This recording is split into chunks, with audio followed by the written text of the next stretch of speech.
People, you don't think I see you crying in your cars, but I do. Sometimes I can feel it at a red light, someone at my side trying to muddle through. See them wiping their eyes in their rear view, like black hole sun in the sky. Why the fuck won't you come when I need you? Well, this moment in time is as close as we'll be and as far as I'll meet you.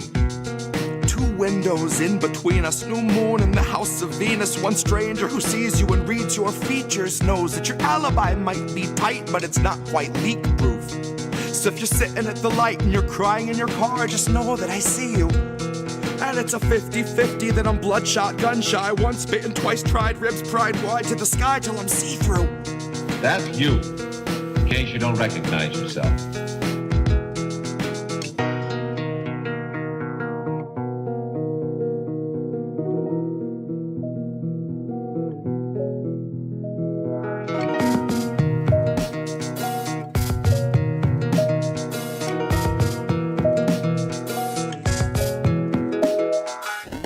You don't think I see you struggling to breathe, but I do. I see you stumble in your everyday grief like I do. I try, but I do. I'm twice bitten too. My mind's split in two. My knuckles bright white from the 10 to the 2. And the song in my head is the theme for a fugue. A state of decay through the filter of corporate news, where they edit the grays and the blues. They whitewash the brown till they drown out the natural hues. And then it's just another fact to refuse, that the corporate ladders for hanging the company noose. Consider it one of your perks, after all it's communal in use. So you can come and hang till your legs go limp and they're shaking you loose. Now you watch 5 co-workers opt for the alternate exit, neatly suspended above where you wolf down your food. And your company gets its incentives embellished by harping on wellness, suggesting you'd best take time for your mental health after your 14 hours are through. Like we gave you a bottle to piss in and fixed up a noose on the crossbeam. Christ, what more can we do? So if you struggle to breathe any moment that you aren't asleep, then remember, most of Americans fear for their savings, fear for their shelter, fear for their babies. You aren't the fringe of exception, but rather a perfect example of capital's rule. And you're far less alone than the ruling class tells you is true. You're far less alone than the ruling class tells you is true.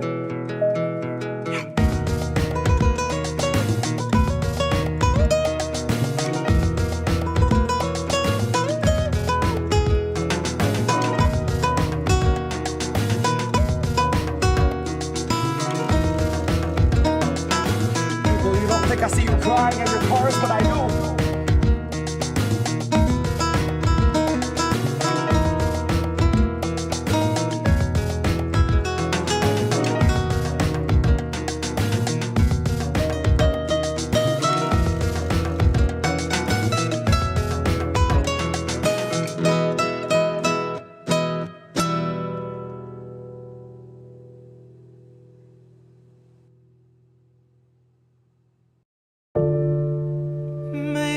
That's how it goes.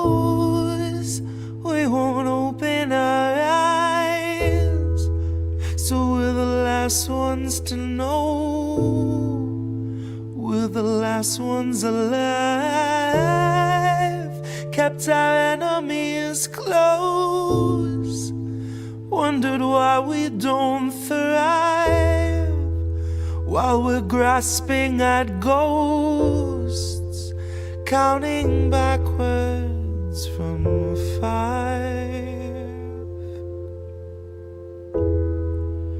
Counting backwards from 5.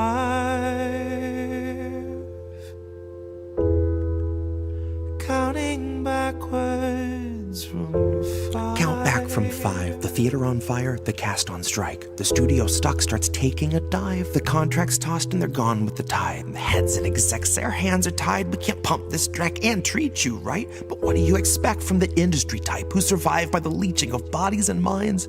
From those who original thoughts never seem to find. So they're gonna reboot ALF before your wages rise. And it gives cause to pause and reflect on the times. If they're losing control of their fools and their mimes, when all those obedient actors who grew their careers by averting their eyes are now holding the line, along with the authors of countless scripts that strengthen the hand of that corporate grip, squeezing our throats till we take the pen and we accept and consent to the corporate drip, till you're all up to date on your pharma du jour, till you got a healthy support for the war on your lips. And now you know that the advertisers need more than a rerun summer full of flashback clips. Enter the scans from the year before, all the days of de-aging and mapping the face, and the hours of actors recording their voices are links in the chains that will bind them in place. Now all of those shows are so easy to make. When they got a drone they control that needs no break, it can bend, it can break, and it's cheaply replaced enough up-to-date films all in one take. And those studios bank on us doing our duty, unhinging our jaws and digesting the fakes. Because they know that we'll love how synthetic it tastes. Watch as they edit your features without any trace. Not that there's anything you could do anyway. Now watch as they show you a movie you used saying shit you would never say. Dystopia boldly accelerates. Maybe you're only a mold, something to fill with a clone, something that Elon would celebrate. Something they own, something they program and code, something that's woefully able to know it's exanimate. Cause it doesn't feel touch over top of the laminate. You will not feel an emotion, but they will not scan and examine it. You and the other consumer contaminants fed on the federal diet of Kiev, Havana, and Tiananmen. I can't be the only one weighing the pros of abandonment. I can't be the only one weighing the pros of abandonment. Where did you think we'd go? Love, there's nowhere to lie. Guess it's not who you know, more it's what you can hide.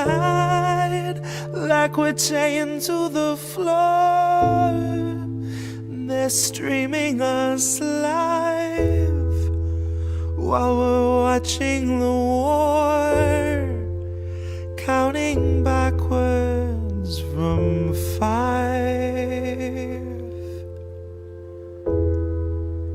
counting backwards from 5,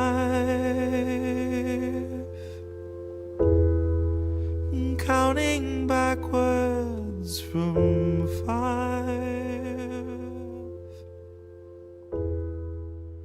counting backwards.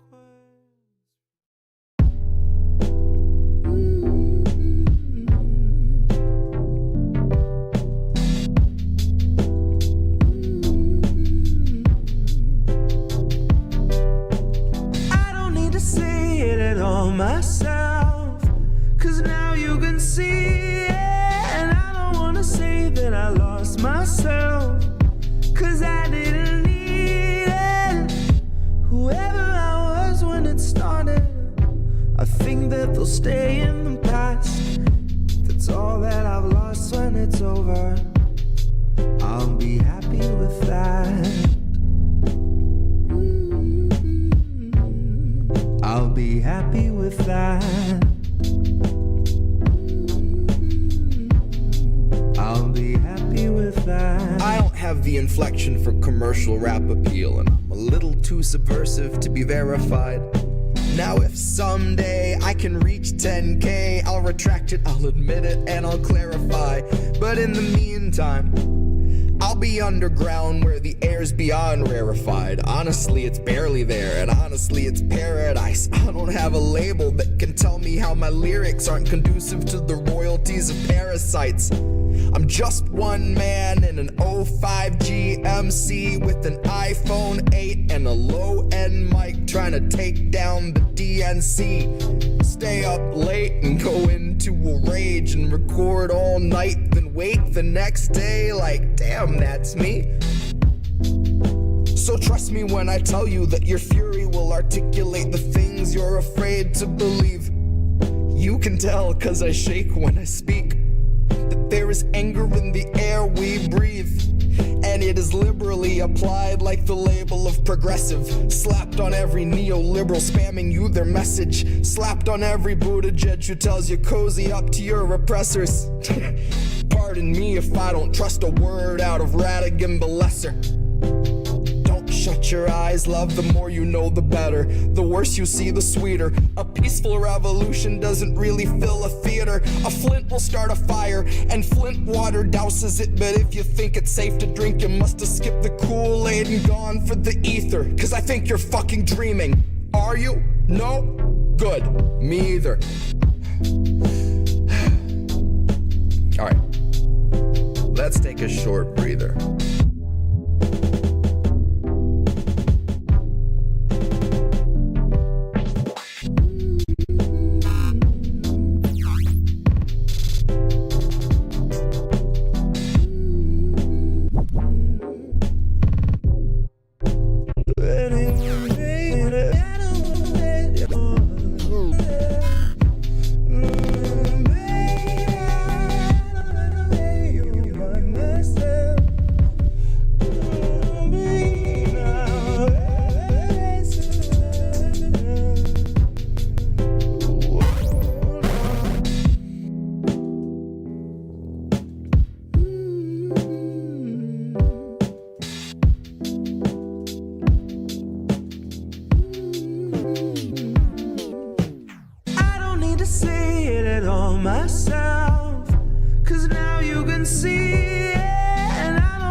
Nice. Walter Cronkite was always on time, Fred Edward. That is correct. We are not Walter Cronkite by any stretch of the imagination. Also had an entire team behind him to make sure everything was ready. He had the stories all in a nice little packet of papers.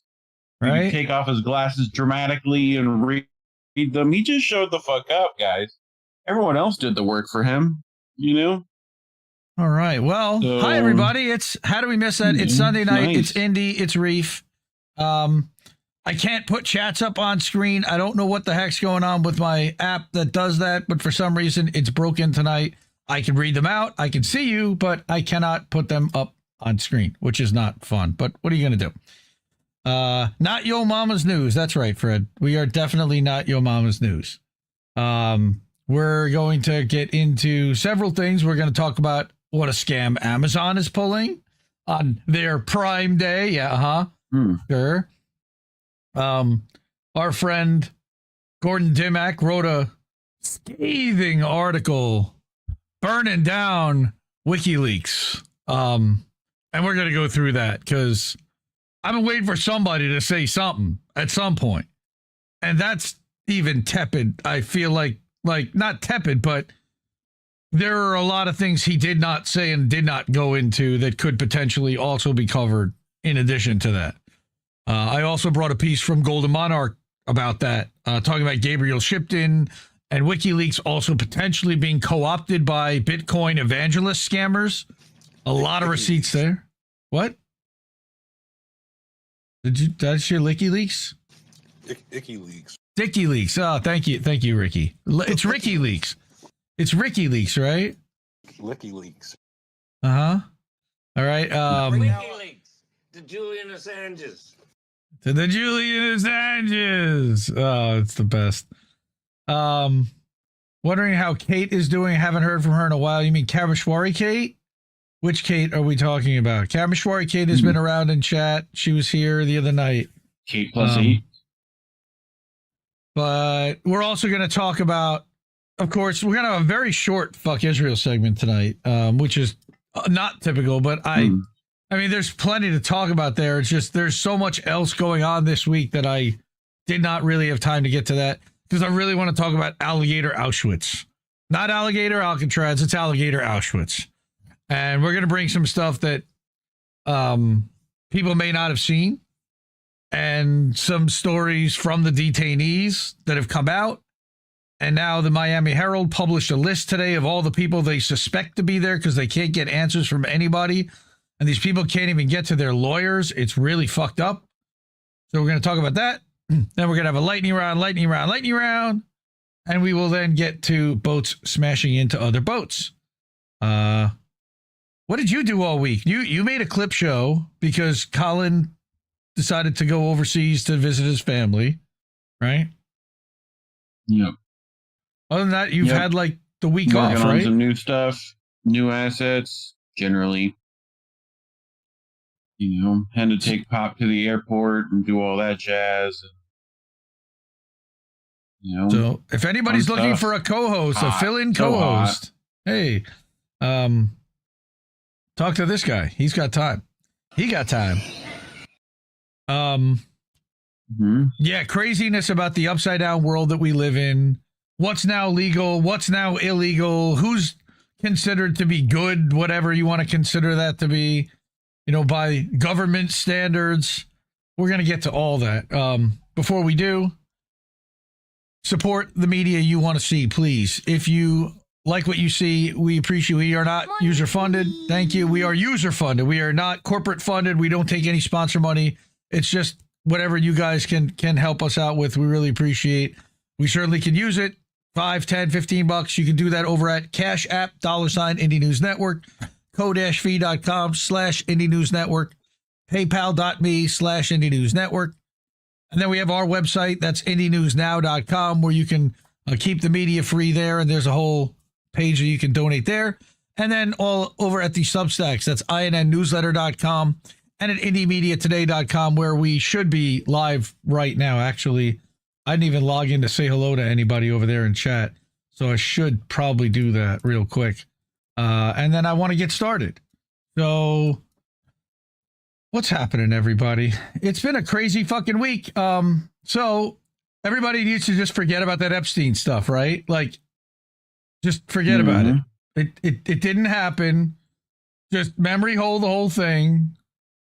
Erase your memory. Oh no, it's not live there. What's going on? I don't see it live. No. Is it live over at Substack?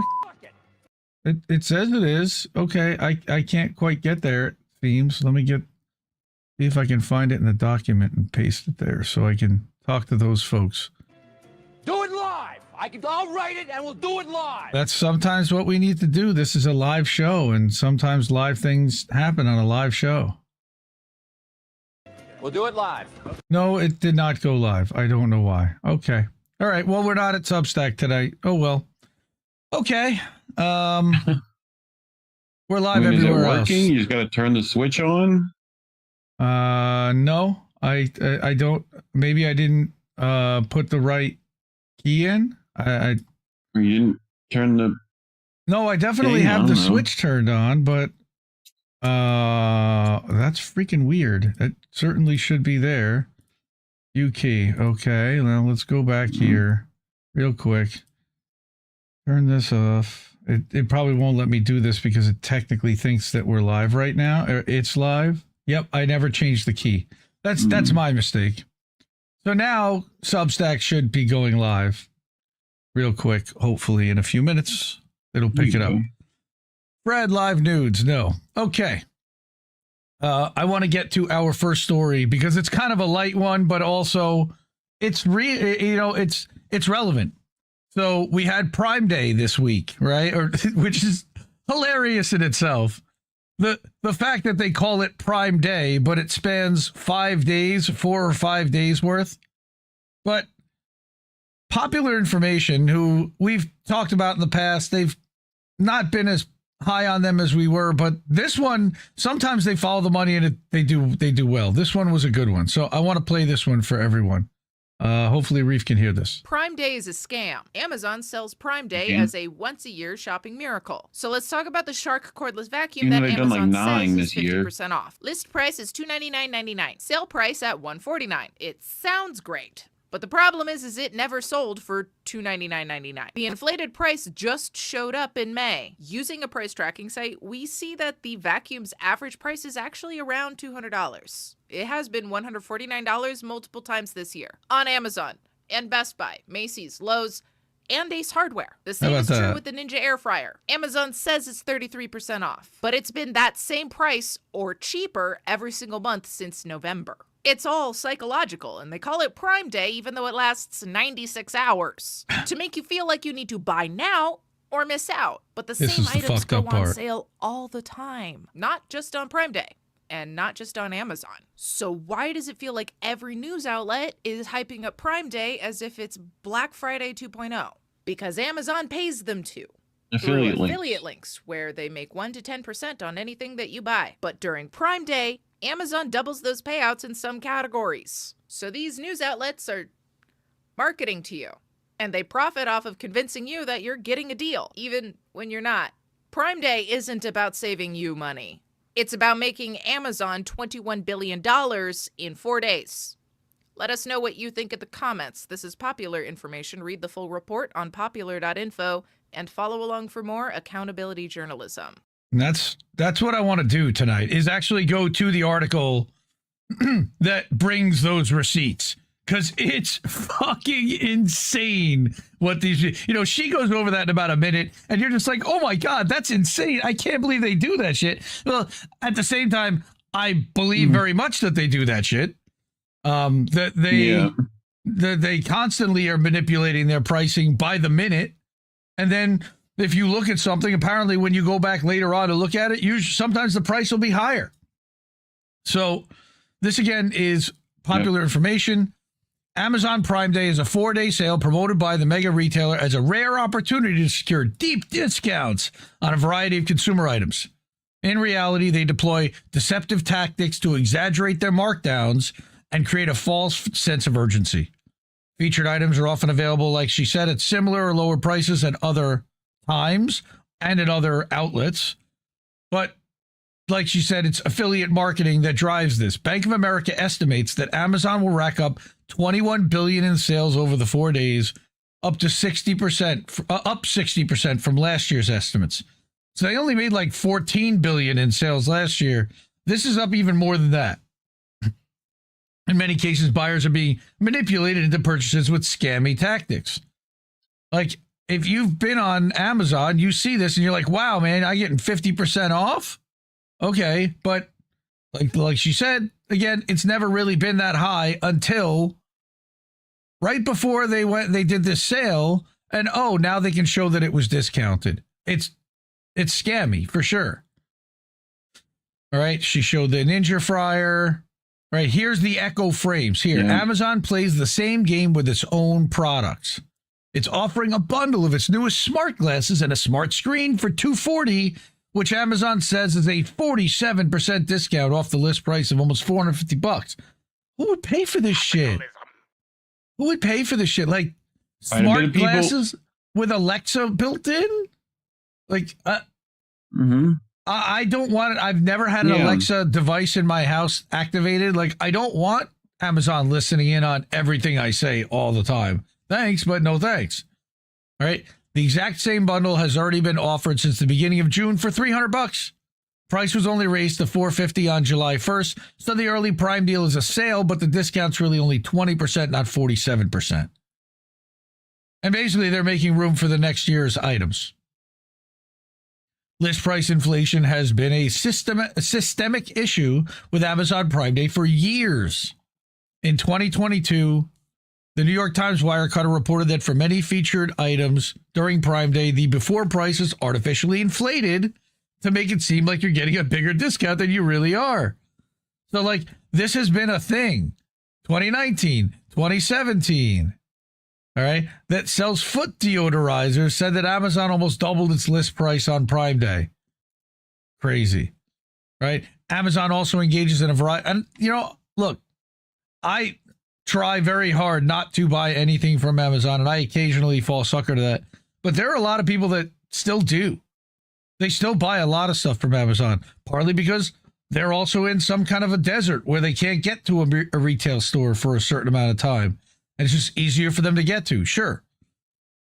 So for them to be hearing that, you're getting all these great discounts and all these great deals, that's why this stuff is really hyped. Plus, on top of that, anyone that's paying attention to corporate media, it's being blasted at you like these headlines show at the top, because all of them are profiting on these 31 Amazon Prime Day mattress deals.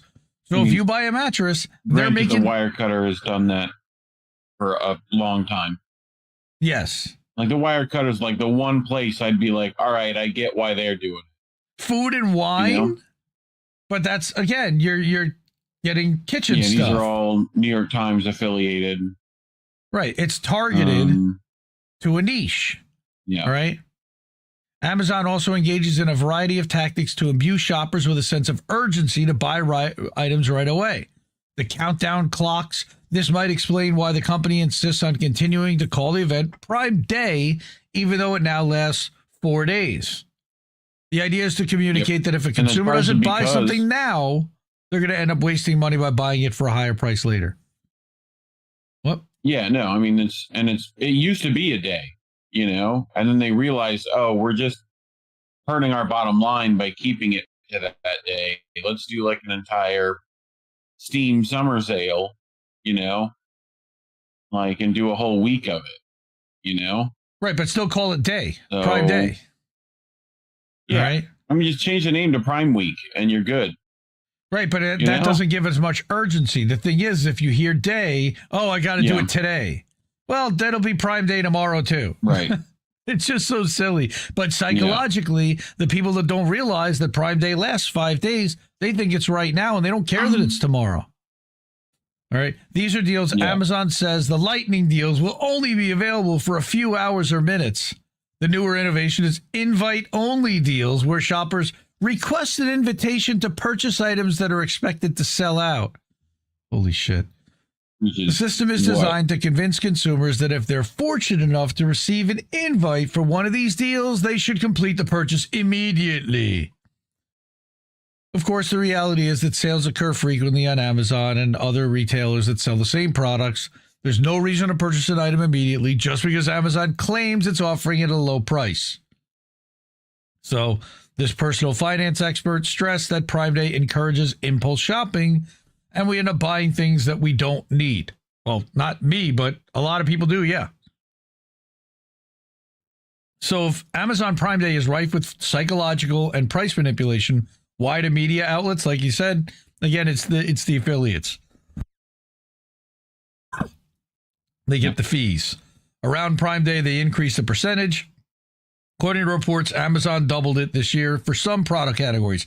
Let me guess, mattresses and kitchen products and vacuums, like exactly where they're marketing. There's a reason why they're doing it. It's about money. People are more likely to buy products if they believe they're getting a great deal. So these media companies have a financial interest. It's collusion is actually what it was. It might be interesting if somebody decided they wanted to sue an outlet and Amazon for colluding to scam people, because it might work. I mean, they got a lot of receipts there that could do that.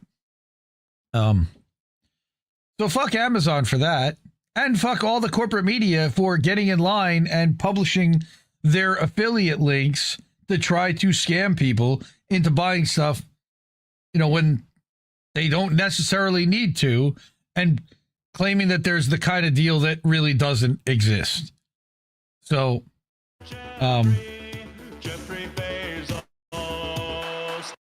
word is that he's now looking at buying Condé Nast, which includes Vanity Fair, but also includes Wired Magazine, which has been one of the few publications that has been calling out Trump administration shit, all the digital surveillance stuff that they've been cracking down on. So that's a little concerning. Popular Information is a user-funded outlet.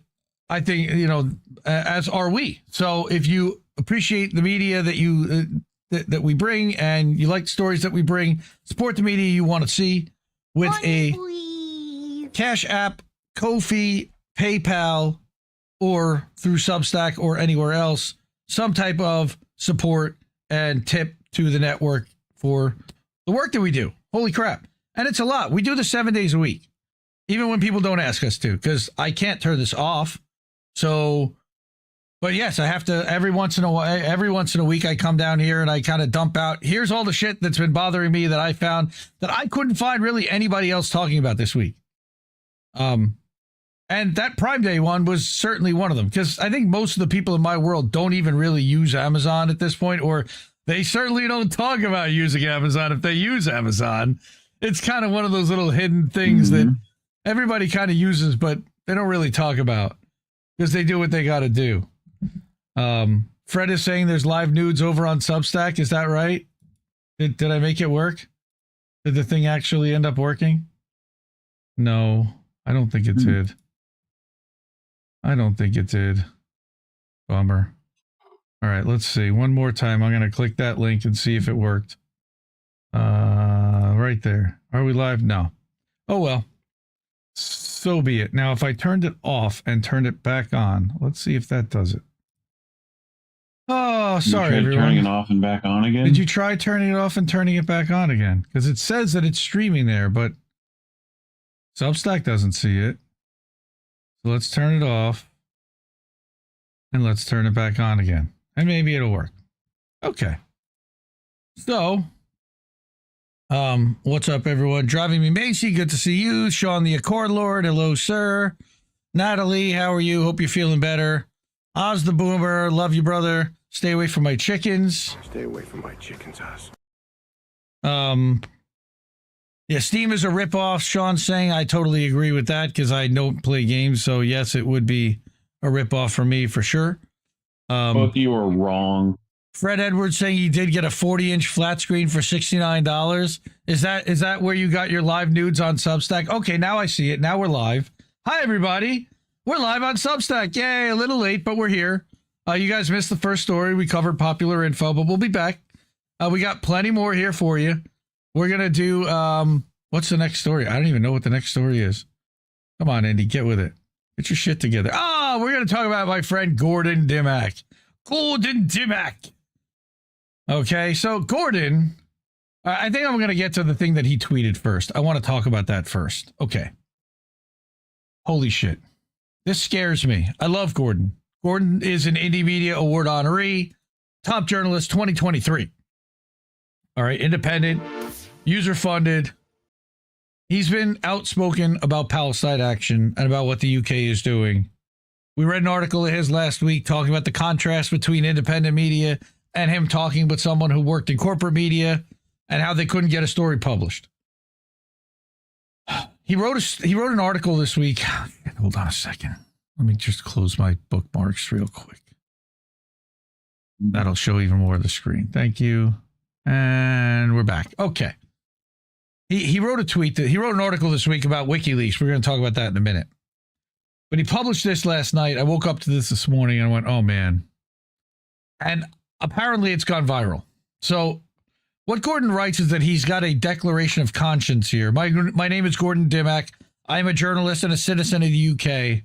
On Monday morning, I will walk into a police station and peacefully hand myself in. Why?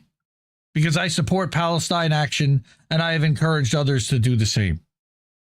Under the Terrorism Act that now carries a potential 14-year prison sentence, not for harming anyone, not for inciting violence, but for supporting people who oppose genocide and encouraging others to do so. This is the state of the country in 2025. I will not plead ignorance. I know the law. I know the risk. And I am making this decision with full awareness that the state may try to make an example of me. Let them.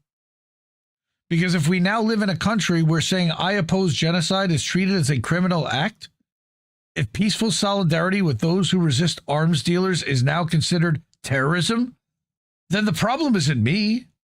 The problem is the law. The problem is the state. The problem is the moral vacuum swallowing this country whole. This is not just about Palestine action.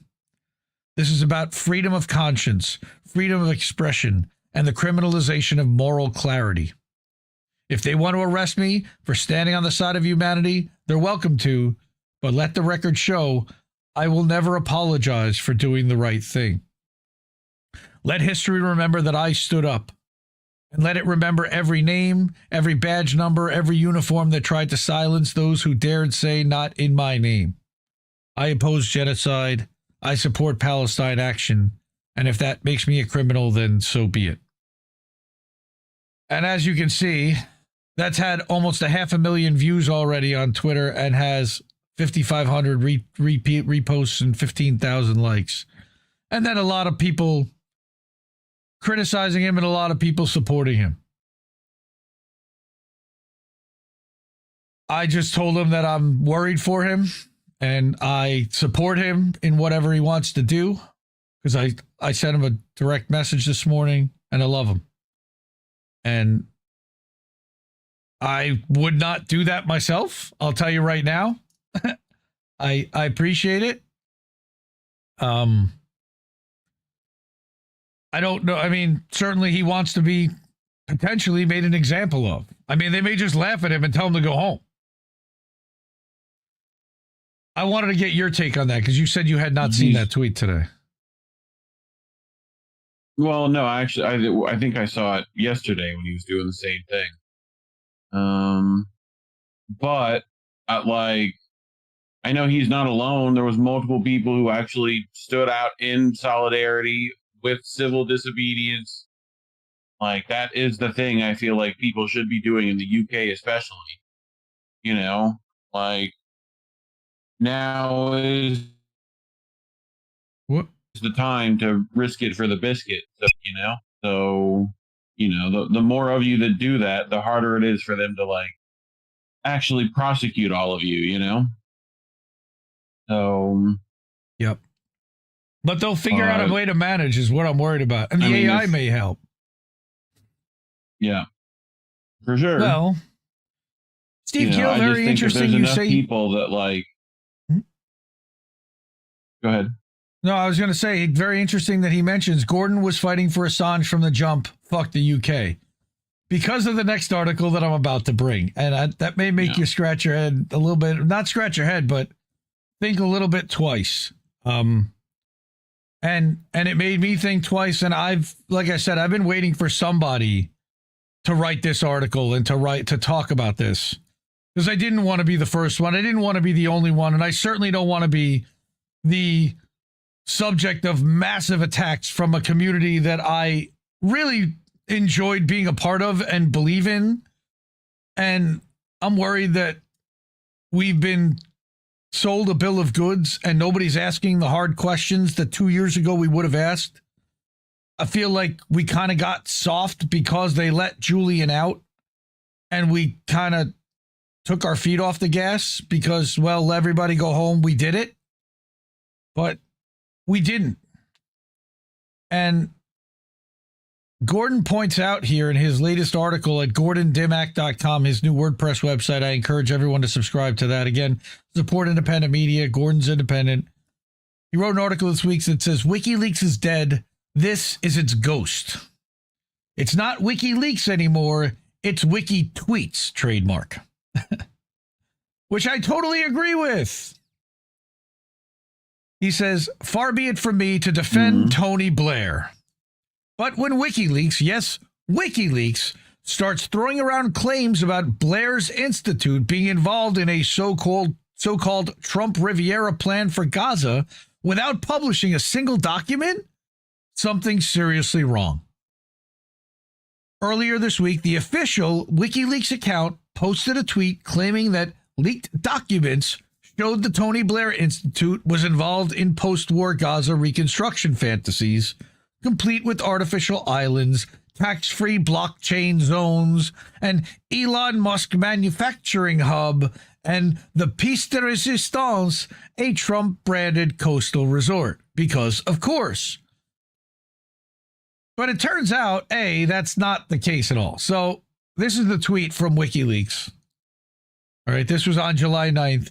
He says it sounds like a dystopian parody, but there was no document, no source, just an image of a glossy investor pitch and a wall of buzzwords. And then, in a follow-up, they linked not to a leak, not to a raw cable, but to a paywalled Financial Times article. Let that sink in. This isn't journalism. It's branding.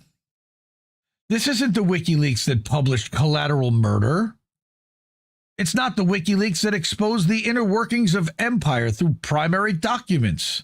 This is something else entirely.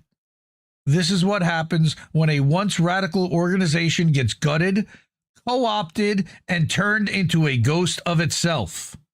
No documents, no verification, no transparency.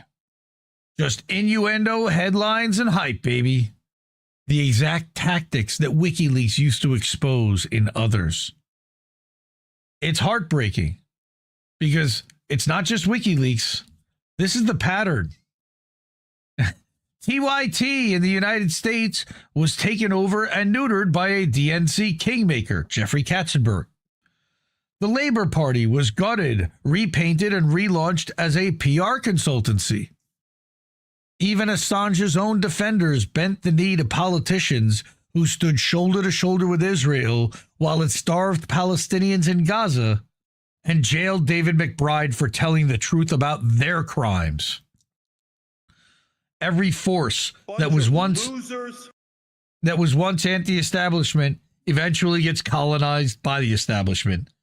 And now it's happened to WikiLeaks too.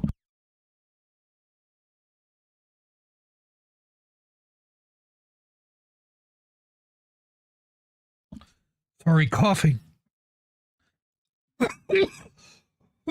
Coffee? Coughing. You go down the wrong hole? No. No joking. Not allowed.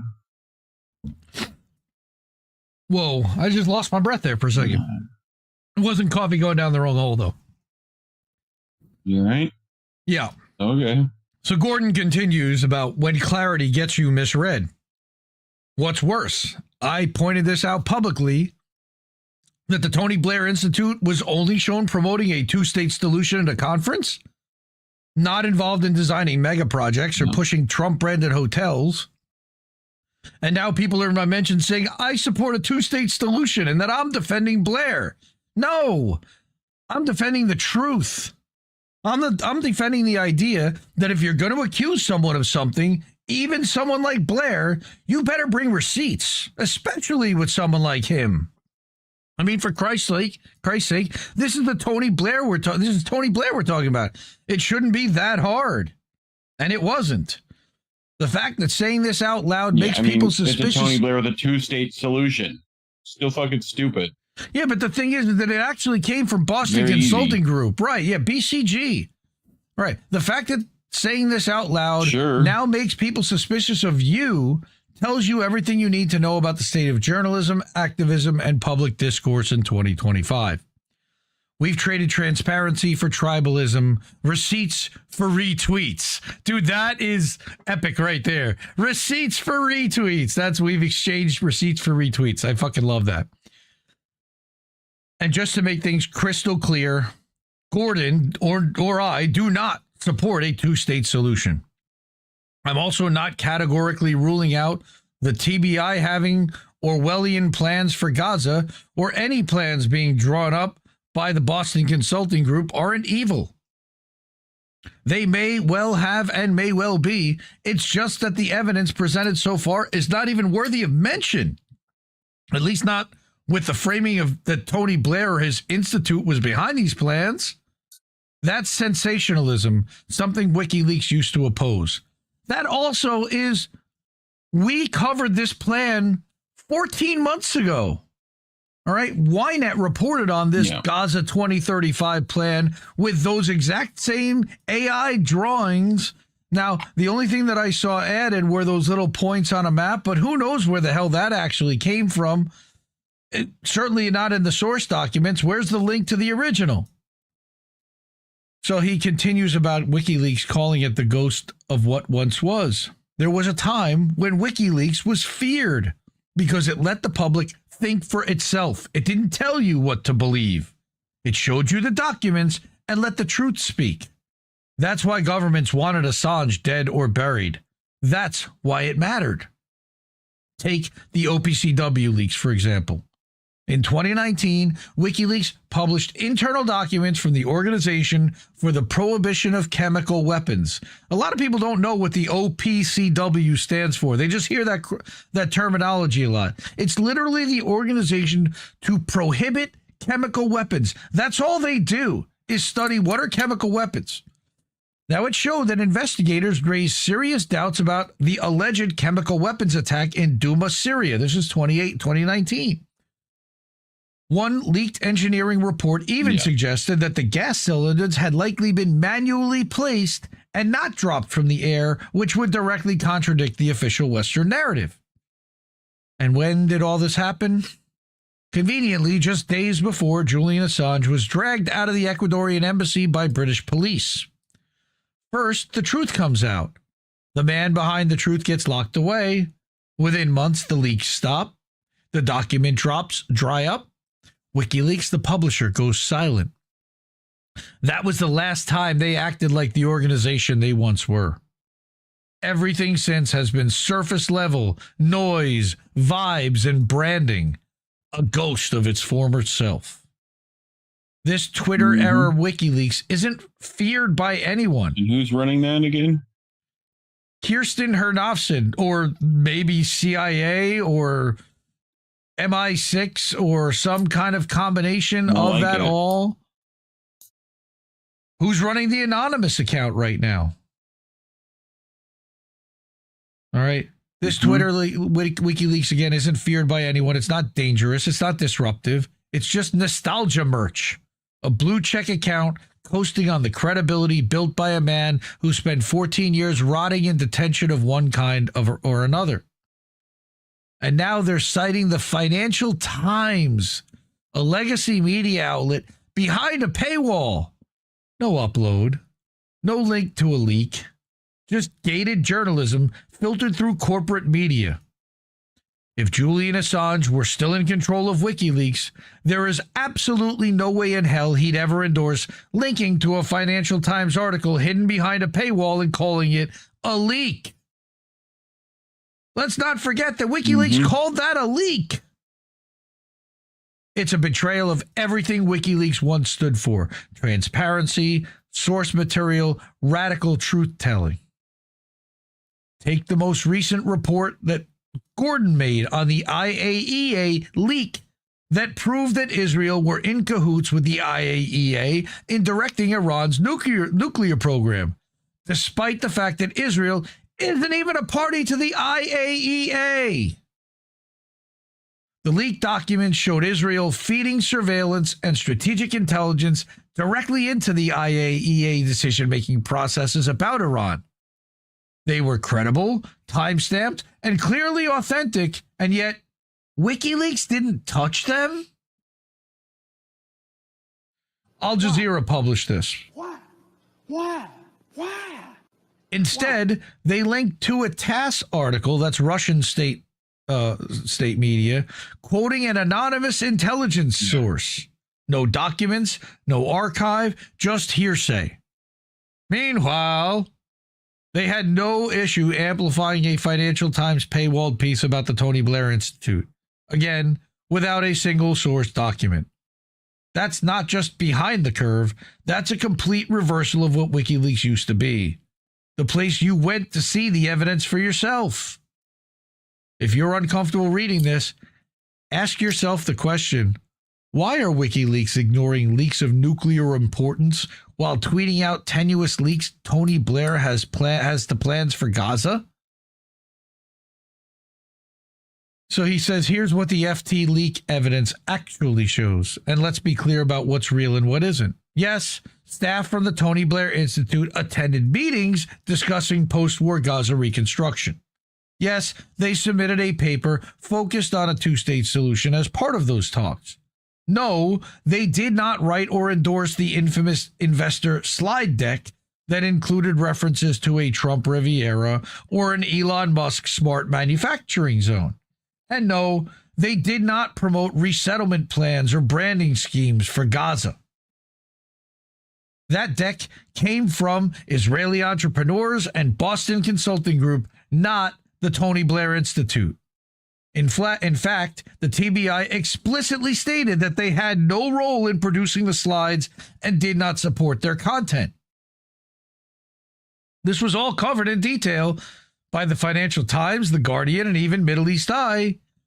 The Blair Institute's only link was their presence at the conference and the contribution of a policy paper about governance, not glitzy tourism zones or blockchain trade. This isn't defending Tony Blair. This is defending factual accuracy. If we want to hold power to account, we have to do it properly with receipts, not vibes. All right? So, WikiLeaks is dead. It was replaced. Proceed with caution. Now, again, Steve Gill said in chat that Gordon is one of the most stringent, longest time fighters on behalf of Julian Assange and WikiLeaks. Well, at least on behalf of getting Julian Assange free, which was accomplished. But that was in the hopes that WikiLeaks would actually end up being restored as an organization in some way, shape, or form. And now he's seeing the exact opposite is happening, that it's effectively being utilized as a tool for imperialism in corporate media while ignoring actual leaks of substance. Well, didn't we hear? Go ahead. I was going to say, didn't we hear that, like, the last time we heard Assange talk himself, that he might get back to work? I think that was the last message, right? When was that? That was at that conference in the fall that we covered the live stream. That was like not an AMA, but an ask me a specific set of vetted questions with my wife and WikiLeaks founder, WikiLeaks CEO sitting next to me, where I could answer something. All right. Yeah. Birdhouse Blue is very funny. Yes, it's kind of hard to find a reliable breaking news account on X. I'll tell you what it isn't, and we covered that. Dominic Michael Trippi. I would not trust anything that guy said either. He's a propaganda factory. We all know that. You almost want to just mute the phrase breaking news on Twitter. You'd probably do pretty well. Breaking or alert. Yep. All that stuff is just hype machine stuff. All right. So, Gordon, I love Gordon. I want Gordon to continue publishing. I really hope Gordon doesn't get locked up tomorrow when he turns himself in. And he's 6 hours ahead, so I don't know exactly what time he gets out of bed. But I'm guessing that's probably going to happen in the next couple of hours. And I will be very curious to see what happens once we get off of here. Good luck, so mate. Good luck. I love you, Gordon. Really, seriously, be safe. So the other thing about WikiLeaks was, I believe that our brother Golden Monarch is in the chat already. If not, he will be soon, I'm sure. Check out goldenmonarchdomain.substack.com. He also decided to write an article this week. Now, this is really long. I can't go through all of this, but I did want to scroll through it really quickly because there are a lot of important points in this article that I want people to pay attention to. And then I want them to go to this article and go through the whole thing and be like, holy shit, look at all these receipts that are here. And this is crazy. But he's suggesting that Gabriel Shipton and WikiLeaks are also co-opted by Bitcoin evangelist scammers, which would kind of fit with the Tony Blair Institute that's also in bed with BlackRock and all these banks. That's Gabriel Shipton. That's Julian's half-brother. Golden Monarch writes, through the combined efforts of people all around the world who advocated and chanted for free Julian Assange, to Vivian Westwood, Jennifer Robinson, all right, who ironically represented a certain Amber Heard in 2020, the journalists such as Richard Medhurst and Kevin Gostola and Matt Kennard, Joe Loria, Chris Hedges, Julian Assange, founder of WikiLeaks, a cypherpunk and a journalist in his own right, is free. Hooray! And now 1 year has passed since Julian has been reunited with his wife, Stella Assange, previously known as Sarah Gonzalez Davant Morris, and their two children. These days, Julian has been laying relatively low, with Stella and WikiLeaks updating directly to viewers about Julian and any goals going forward when involving Julian, most notably the urging request for the U.S. for the Trump administration to, quote, pardon Julian Assange, unquote. Effectively, both Stella and WikiLeaks are speaking on behalf of Julian, not so much Julian himself. There's another individual, Gabriel Shipton, or more accurately, Gabriel Barber Shipton, Julian's half-brother, whom we need to talk about as well. There are a few glaring observations of both WikiLeaks and Gabriel as of late that I don't want to write about, but it's painfully clear to me that these two, like Stella, have developed or gained a disturbing trust with pro-establishment Bitcoin figures who have used the Assange family and Julian's name to promote Bitcoin into something far, far worse. So he gets into a Stella recap. All right, and here are some other links and articles and things that you can read about some of the things that she's been up to, about Jack Dorsey or Andrew Tate, who funded Julian's $500,000 flight to Australia out of prison. I don't know. Was it even Michael Saylor? It might have been. Right? And then he's got a couple articles that he's written about this, about Festival de Cannes, and that was where Julian had all the names of the murdered Palestinian children on his T-shirt, but didn't really say a word the whole time. And took smiling photo shots. He did talk to Stefania Marizzi. We read that article last week, but it was all very like positive vibes and feels and not talking about any real issues. He says, last year I wrote what might be considered controversial, but it was a much needed discussion concerning Stella and her continuous support of Bitcoin per Julian alongside Bitcoin establishment figures.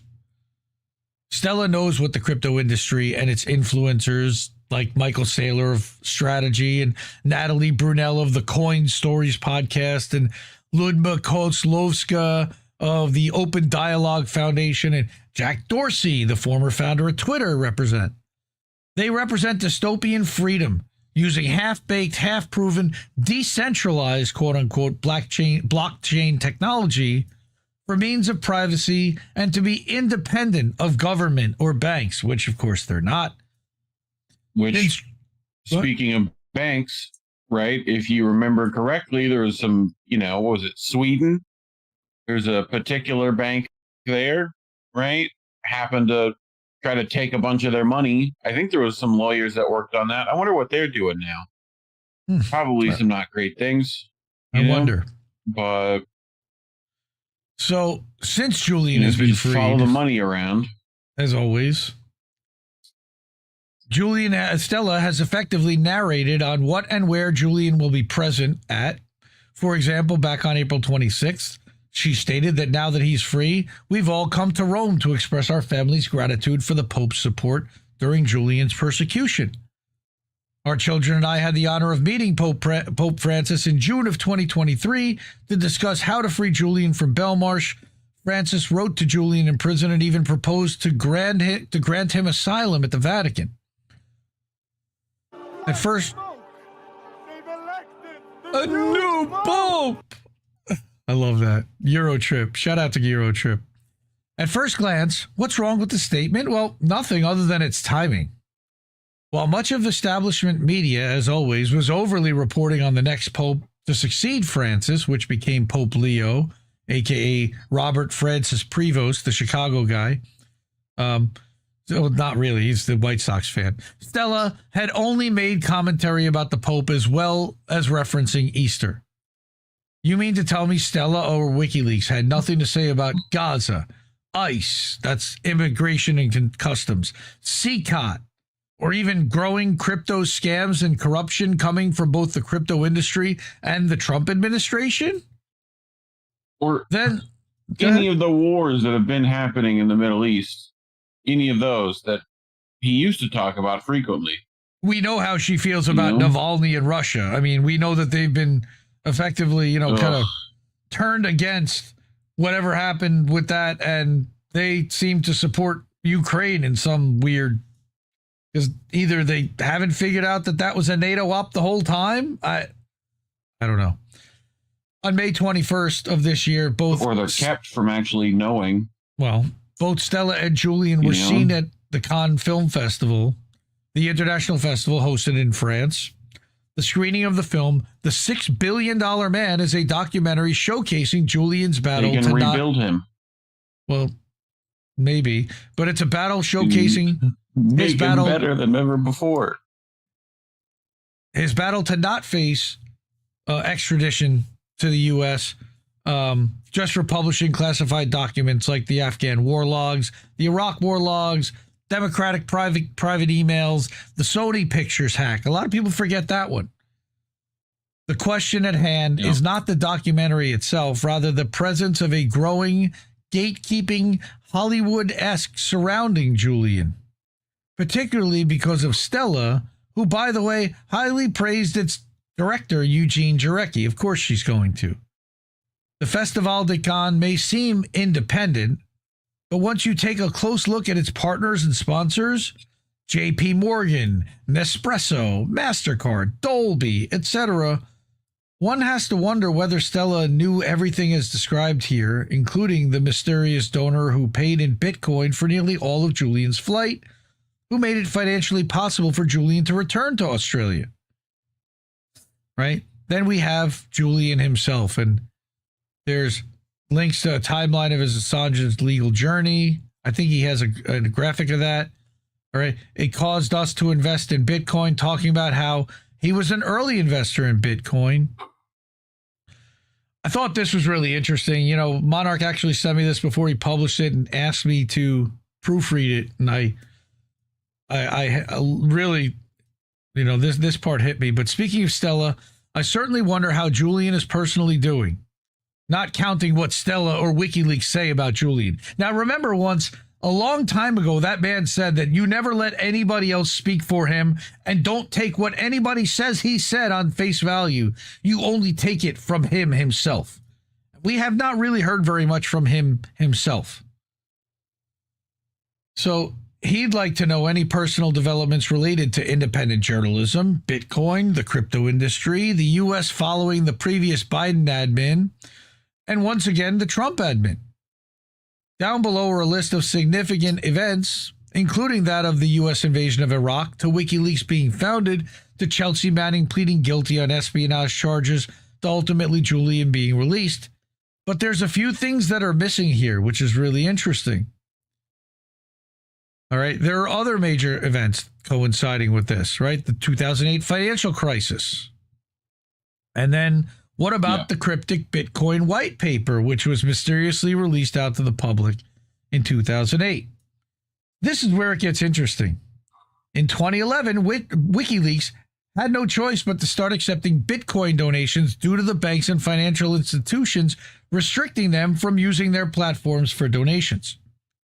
It's quite ironic that the once mysterious blockchain that financially funded WikiLeaks and Julian with well over a whopping 50,000% return has been completely now taken over and co-opted by technocratic oligarchs. These oligarchs have been actively present since the 2008 financial crisis. Yep, as well as arguably the creation of the NSA, featuring an early business relation between Boris Hagelin, an early investor of AB Crypto Enic. Good luck. Okay. And William Friedman, who was the chief cryptologist. Cryptotehnic. Yes. So, again, he references Stefania's article that we talked about last week about how Julian can't file a FOIA on his behalf. FOIA. All right, to find out what they knew and when. But as Monarch writes this, other journalists, writers, and independent leading advocates are still waiting for a public Ask Me Anything Julian Assange, or even an in-depth one-on-one interview with a trusted journalist to answer some of the lingering questions about his imprisonment and about his mindset.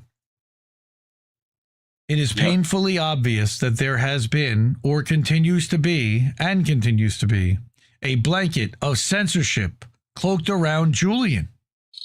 Either Julian is a willing participant, or technically, he's still then in some form of prison. People want Julian. We don't know what. Go ahead. I mean, he's going to get to it. I mean, about the forced choice to either plead guilty or risk spinning the test of right. Like, he had to plead guilty to this. That may have included some deal to keep him from saying anything on top of that. You know? So, I mean, we know they've kept plenty of journalists from saying stuff recently through legal action. So it doesn't surprise me if that's part of this as well. That deal essentially had fine print, Well, here's a few things that Monarch listed out that he'd like to hear Julian's perspective on, and everything he's had to endure, including neglected deaths of fellow prisoners, the forced two choices of either plead guilty or risk spending the rest of your days in a maximum security U.S. prison. How do you weigh that decision? Julian simply wanting to just get updates to different matters. How did you manage to get updated on things while you were in Belmarsh for 62 months? Or did you care? I mean, I know people came to visit. What Julian's perspective is on crypto, including Bitcoin, what he understands about its evolution, the 180-degree flip on the acceptance and embrace by the banking and financial community since he went to Belmarsh. Do you think he would still be supportive of Bitcoin now that he knows that all these major hedge funds and banks and everybody are behind it when they demonetized him for investing in just that to begin with? I don't know. Yeah. Does he still hold any? That's also a good question. Does he still think that it's a future currency? Also, I have still yet to believe that him pleading guilty does nothing. They all said that that's would be the case, but for some reason I don't believe that. That I think him pleading guilty will absolutely have ramifications still.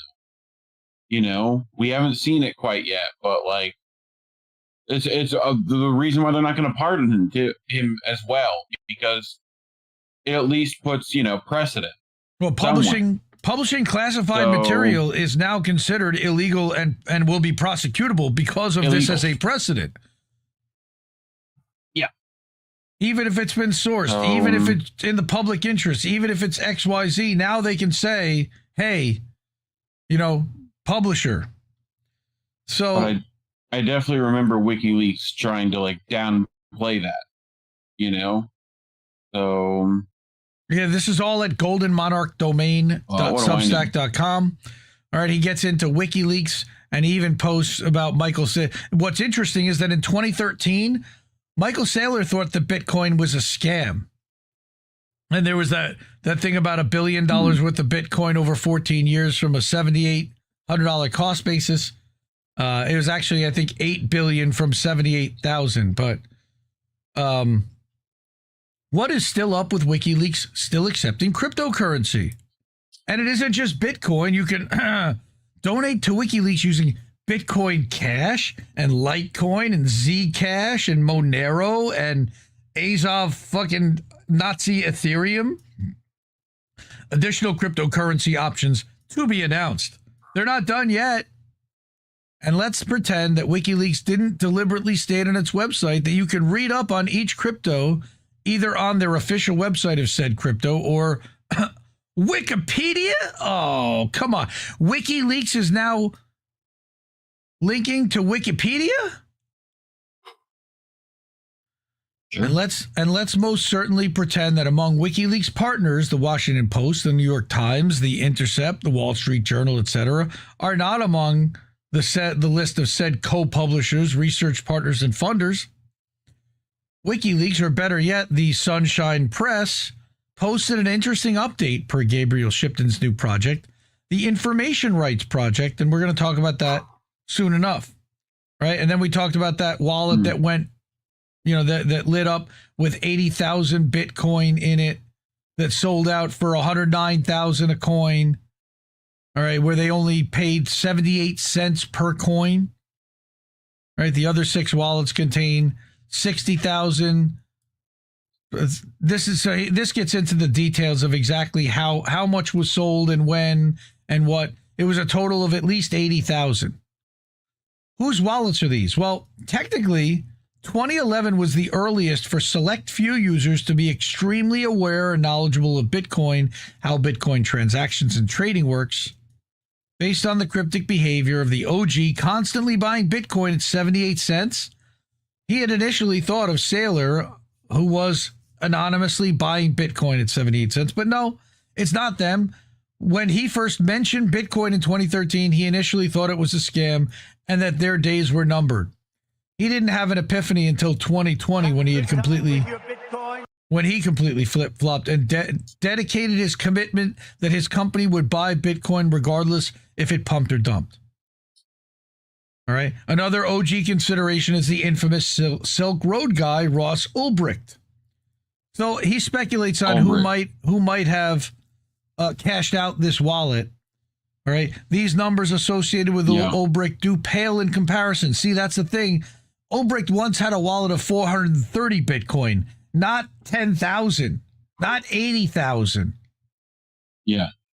All right. So these numbers pale in comparison. Nonetheless, this was worth comparing because wallets that have been dormant for over a decade have become active again in tandem with the U.S.'s hard push by billionaires, politicians, and financial institutions to adopt crypto. There is no doubt in Monarch's mind that these resurgences of old wallets are contributing to hyper volatility of the price of Bitcoin. For sure. So again, he pushes my note there about that we covered from last week on the show about the post and the transaction, which again, to send it all out with a single click and no test transaction also is a tell to me. It tells me that they didn't really know what they were doing. Because they could have been sniped. Anything could have happened. They could have lost all that 80,000 Bitcoin. Holy shit, no test transaction? No, to make sure that it was going to go through and be clean? No, you could have lost the whole thing and been fucked?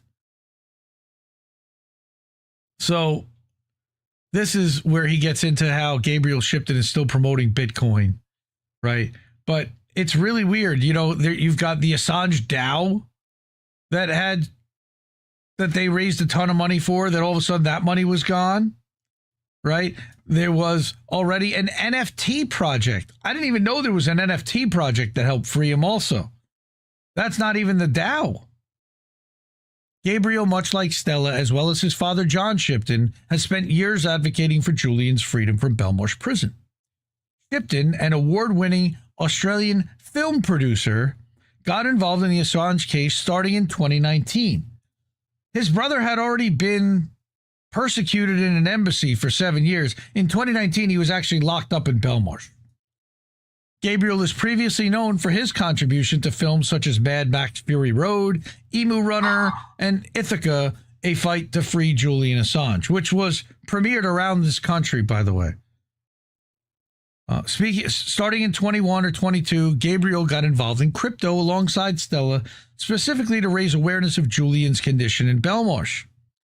Beginning with the NFT project known as Censored, in partnership with the mysterious digital artist Pack, the project raised $77 million, which went towards the legal campaign to free Assange.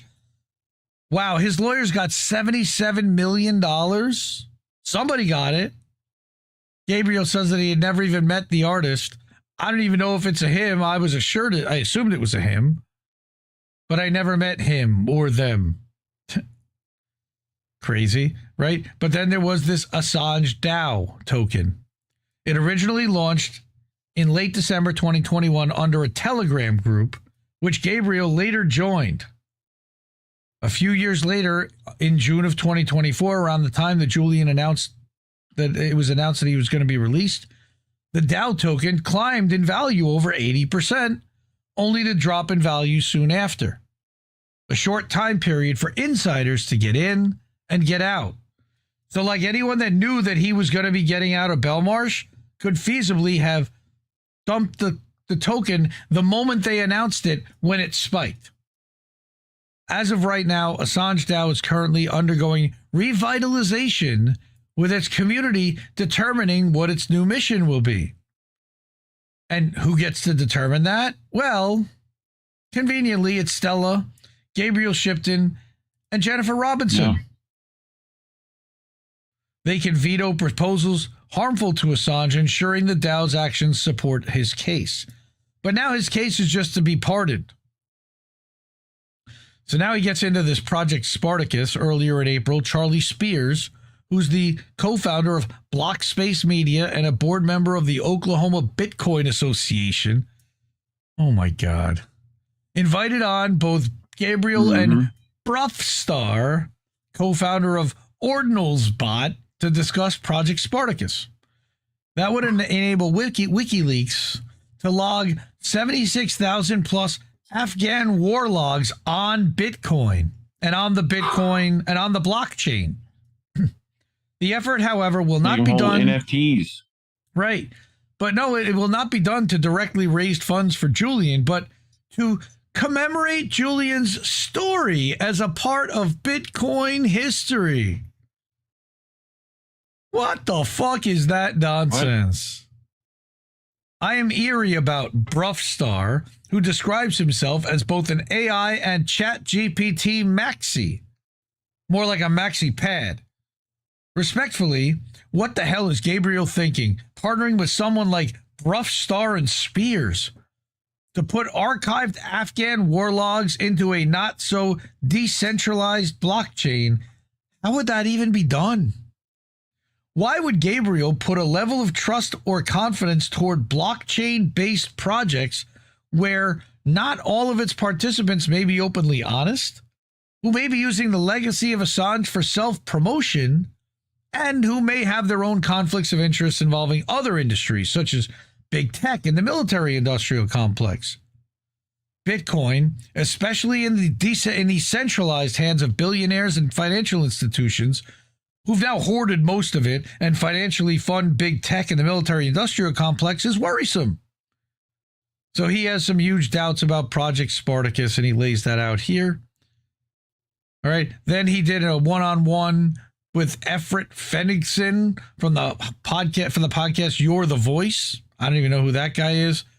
Two previously met in El Salvador. No shocker, given that El Salvador is a recurring place for Bitcoiners to meet, all while Bitcoiners stay completely silent and ignorant of President Bukele's corruption per Bitcoin CCOT, pro-Israel stances on business and technology, right?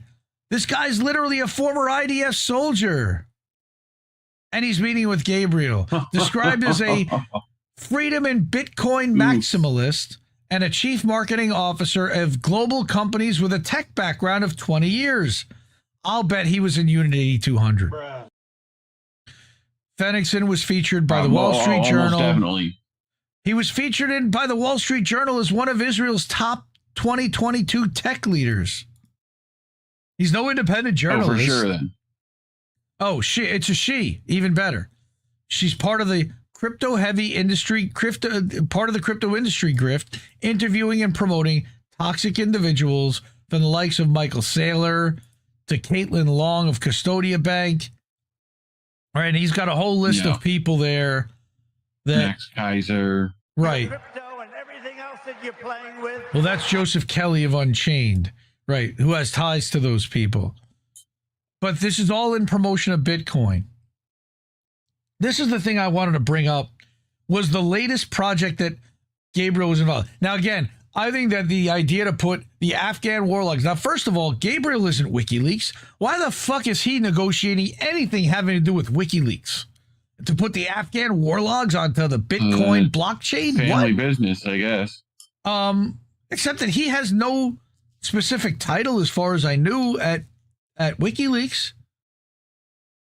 All right. On June 26th, WikiLeaks announced Gabriel's recent launch of the Information Rights Project an Australian charity fighting for the right to information. The people of this charity consist of Gabriel, who's the director and chair, Greg Barnes, SC, who is the director and deputy chair, Harry Bunton, and Navina Spirskova. And the best or worst part? Anyone can donate to this charity using either Bitcoin or Bitcoin Cash. Why? What are Gabriel and WikiLeaks still doing by co-opting crypto projects as well as accepting crypto donations? Don't they know that by promoting crypto, they're giving crypto a soft approval, given that its latest scandals involving the Trump family, its obvious linkage to gambling, and its abhorrent red flags of being a Ponzi scheme with the elites? Then there was the whole thing about the Plan B forum. They are all attending this thing in Lugano, Italy. That's where they'll all get together next. They did that last year as well. And that's a whole other big Bitcoin evangelist jerk-off session, effectively. All right. As if that's not sad enough, the Plan B forum is a joint effort driven by the city of Lugano and Tether. Tether, which of course is run and controlled by our Commerce Secretary, Howard Lutnick, and Cantor Fitzgerald. All right, now, I don't know if Stella's going to attend. I know that Gabriel, and I think Stella's supposed to attend. Mine's on. You've got the CEO of Tether, Paolo Ardolino, who just also invested a ton of money into Rumble. Look at that. Bitfinex! Come on, I need it. I need to hear the Bitfinex. I need the sound bit. Okay, you've got... What? Do you? Bitfinex. Chris from Rumble. Dominic Bay. That's what I meant. Dominic Bay, we've talked about Dominic Bay before. That's the firefighter dude out of the Santa Monica Bitcoin office nonsense bullshit. Proof of workforce. It's proof of scamming. Cryptocurrency, dude. Right? It doesn't matter whether Julian attends because Stella and Gabriel will be going in lieu of Julian, which will be interpreted as Julian giving approval. What was that now? Never meet your heroes in real life. They almost always disappoint you. It was the rest of that sentence. So, again, that was Golden Monarch. I'm sorry to be Buzzkill Bill on this one, but it's starting to now, the questions are starting to be asked. What the hell happened with WikiLeaks? What the hell happened with Julian Assange? What do we make of the entity now and what they are trying to accomplish? Are they really about press freedom? Have we heard about them speaking out on the Terrorism Act in the UK? No. Have we heard them speaking really about much of anything other than retweeting? Like Gordon called it, WikiTWEETS. Crazy. Well, WikiLeaks. We do not want Bitcoin and we don't want your cryptocurrency, but what we do want is for you to fund the media that you want to see like this, because I don't know too many outlets that are going to bring Gordon Dimmack and Golden Monarch talking shit about WikiLeaks from a perspective of the people that admired the shit out of WikiLeaks and loved them. But we can certainly use your help. Cash App, $ Indie News Network. ko-fi.com. That's ko-fi.com/Indie News Network. We've got paypal.me/Indie News Network. We've got the website indienewsnow.com where you can keep the media free there. And then we've got the INN newsletter and indiemediatoday.com. Both of those, INNnewsletter.com. Actually, we got a new monthly subscriber on the board. Thank you to P. Ryan this week, who picked up a new monthly subscription over at INNnewsletter.com. $8 a month. Thank you so much, really. It means the world to us because I put a ton of time and effort into getting that stuff out there, every day for everyone. Some kind of an update. I didn't put one out this weekend, unfortunately. It's been a crazy busy family weekend, so I was lucky to even get here for the show tonight in time. But yeah, it's really sad. John Harps is saying the only WikiLeaks is when John Wick has a piss. Very funny over on Rumble. Hello to everybody over on Substack. Good to see you, everybody out there. I see Earl Brownlee, and I see Decensored News popped in, and I see my friend Descent in Bloom popped in. We're going to read her article very soon about Alligator Alcatraz, because that's really bad. All right. Very quickly, before we get to that, I would like to get to a couple of things very quickly about Israel, Gaza. Fuck these motherfuckers. Shout out to Paula Iacella, another Indie Media Award honoree for activism. She has been publishing one of these every day on Facebook. Anti-War's been retweeting and resharing it. I have too. This one was today's, and she updates the day every day, and she puts a little note about what happened in the last day. But we're now at 133 days for Gaza without food, water, or medicine. The Israel aid plan, quote unquote, for Gaza is a key part of its strategy to corral Palestinians into concentration camps to kill or expel. This is the final stage of ethnic cleansing. The Gaza Health Foundation, quote unquote, aid sites are human slaughterhouses.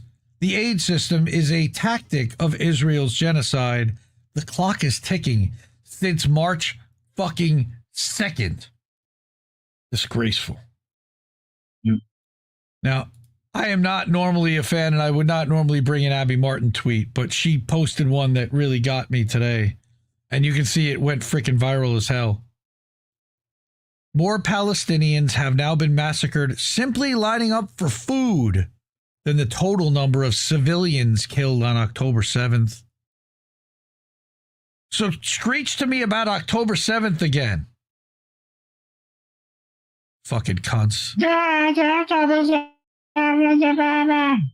Now, the third thing that I wanted to bring was a Guy Christensen piece about revoking citizenship for criticizing Israel. And that's U.S. citizenship. And this is serious as a heart attack. And you can see, he says, this is serious, guys. So let me play this because I do want to get to the next one very quickly. If you criticize Israel and you're an American, you should know that our government is now looking to take away your citizenship. You heard me right. I'm not playing around. This is serious, and you need to know about this. On June 11th, the Department of Justice was empowered by the Trump regime to start a denaturalization push, which means taking away the citizenship status of naturalized citizens in this country. One of their stated goals was, quote, ending anti-Semitism. And while the memo the Department of Justice released on June 11th outlined a bunch of criteria of why somebody may lose their citizenship status, which include being deemed a national security threat, the Department of Justice left the door open and gave themselves what is essentially a blank check to go after any case that they deem should be denaturalized. Zionism is destroying our country, and with it goes our rights. This is exactly what has happened here, and it's the direct result of not stopping the Zionist lobby from buying our elections, and with it, most of our Congress members. We must all come together and resist the violation of our rights. We must stand up and oppose this genocidal regime and end it once and for all, because if we do not, they won't stop here, I promise. Suppressing and criminalizing critics of Israel will serve as a model for the Trump regime to protect itself against its critics and its dissidents in the future. I know no one wants to live in a world where criticizing Donald Trump loses their citizenship status and lands them in exile. So please share this message, encourage people to join together to take action, protest, and find ways to resist this regime. You can support my work in my bio. Thank you, and free Palestine. The only thing that I will say is that lavalier mics, you could just clip it on yourself, Holmes. You don't need to literally hold the fucking thing to speak into it. I don't know why everybody does this, or you could just clip it to a Metro card like some other fucking douchebag does. Yeah. All right. Free Palestine. Better say free Palestine, fuckers. All right. And, this dovetails into a story about apparently Rosie O'Donnell. All right. Trump was talking shit this weekend about Rosie O'Donnell and how he wants to revoke her citizenship because she's so happy in Ireland. Like, this is dangerous shit. And nobody, I certainly don't see any Democrats really standing up for this because they're pro-Israel. So they don't seem to necessarily, they don't see that after he's done with them, he'll come after the people that tried to prosecute him? Really? No, I'm not bagging on this homie and his mind. Dude, I love Guy Christensen. I give him a lot of credit. Mac 9135 over on Twitch. Fucking Mike. No, dude, you can't. There's nothing that bothers me more than talking into that stupid little mic. Fucking fix your TikTok hair. It looks like you just got out of the shower. All right, leave him alone. All right, well, so for all those things, fuck Israel and fuck the United States for doing this on behalf of Israel and for playing cuck to Bibi Netanyahu and Yoav Gallant and Smotrich and all these fucking clowns. All right. Israel Katz is another one. So, there's plenty of monsters. They just reinvent. They don't die. They multiply. They're like Day-Day's kids. All right. So please, we're not going to get remonetized by YouTube. INN has not been monetized. By the way, we hit 2,500 free subscribers to YouTube, INN, youtube.com/Indie News Network. So go subscribe over there and share over there. Please do. Again, support the media you want to see. $ Indie News Network over on Cash App. ko-fi.com/Indie News Network. PayPal.me/Indie News Network. At IndieNewsNow.com. That's our self-hosted website. And then over at the Substacks at INNNewsletter.com, where P. Ryan became a new member this week. And at IndieMediaToday.com, where Natalie Williams re-upped for another year. Thank you so much for your annual membership. You can see Natalie is one of the highlighted folks who has been extra good to our network that we certainly want to give special thanks to, really. It means a ton. All right. Okay. Here we go. Holy shit. What have you heard about Alligator Alcatraz or Alligator Auschwitz? I'm going to bring a couple articles from Dissent in Bloom. This is going to take a minute. And man, it's going to be horrifying. And we're going to watch a couple videos, and I want to get your take. I think people will have different takes on this. But what she writes is that the first videos of Alligator Alcatraz came out from a janitor trying to go viral. And what she finds is that there are lights on 24/7, sub-zero AC intense, no showers, no sunlight, no lawyers, just cages, guns, and silence. She says the first rule of a concentration camp is isolation, not just from family or legal counsel or the country that disappeared you, but from the idea that anyone anywhere still remembers your name. At Alligator Alcatraz, there are no windows, no outdoor time, no darkness. The lights stay on 24 hours a day. The air conditioning is set to near freezing. Detainees sleep in cages under tents that glow white at night, under surveillance, under silence. There are no clocks. There are no visitors. The noise comes from the vents and the footsteps and the keys, but never the voices of the men inside. It's not even officially a prison. It's a processing center. It's run entirely through government contractor Garter World, who got an $8 million contract this year to run the camp. That's not a lot of money. $8 million for projects that are in the billions. All thanks to the Trump administration. It's a place that we now know the State Department plans to send women, children, and the elderly to. That's what makes it worse. Deprivation of natural light and time is a method of psychological torture used at Guantanamo, in black sites, in solitary units from California to Xinjiang. It distorts the brain. It dissolves memory. It flattens emotion into survival. Over time, it strips away identity. The UN defines it as a human rights violation. In America, we now call it policy. One janitor lasted only a few days. On his Snapchat 2 nights before he was fired, he shared from his pod in the camp, "Y'all not going to see this nowhere else. I'm showing y'all the first week.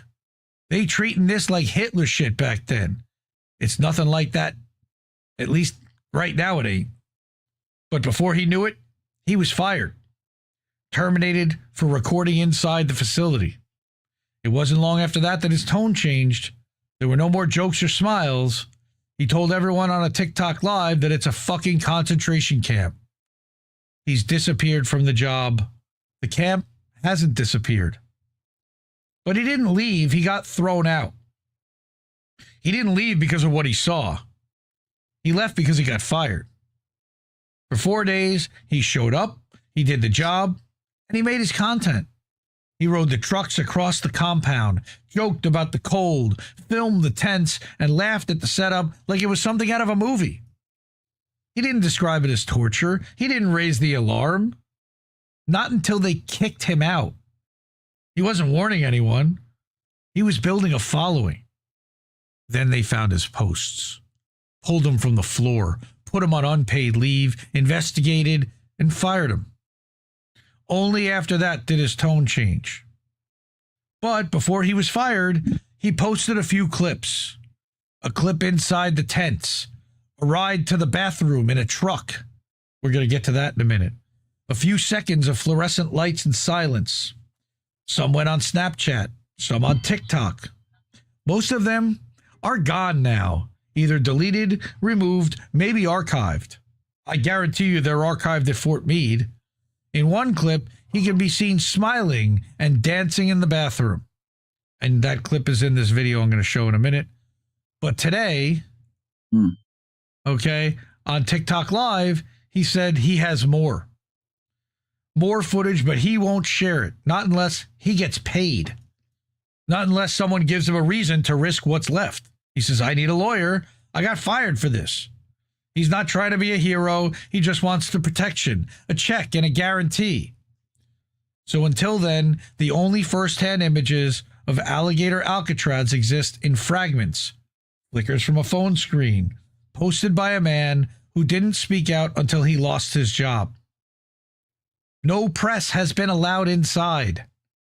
No members of Congress. There is no inspector general making sure it's humane. You aren't even allowed access to a lawyer. I've never even heard of that in any facility anywhere. No access to a lawyer? What? As of now, janitors deleted clips. Right away. Janitors deleted clips scattered across reposts, half-remembered live streams, and dead links may be the only evidence one ever sees. She said that she has several of them herself that she saved, and she took notes because she won't forget. She won't allow it to be forgotten, and she promises you that she won't charge us to know what she knows. Her articles will never be behind a paywall. Support independent, user-funded media. But everyone, please know that this is how the camp survives. How all concentration camps survive. It's not by hiding, but by making sure that no one looks too closely.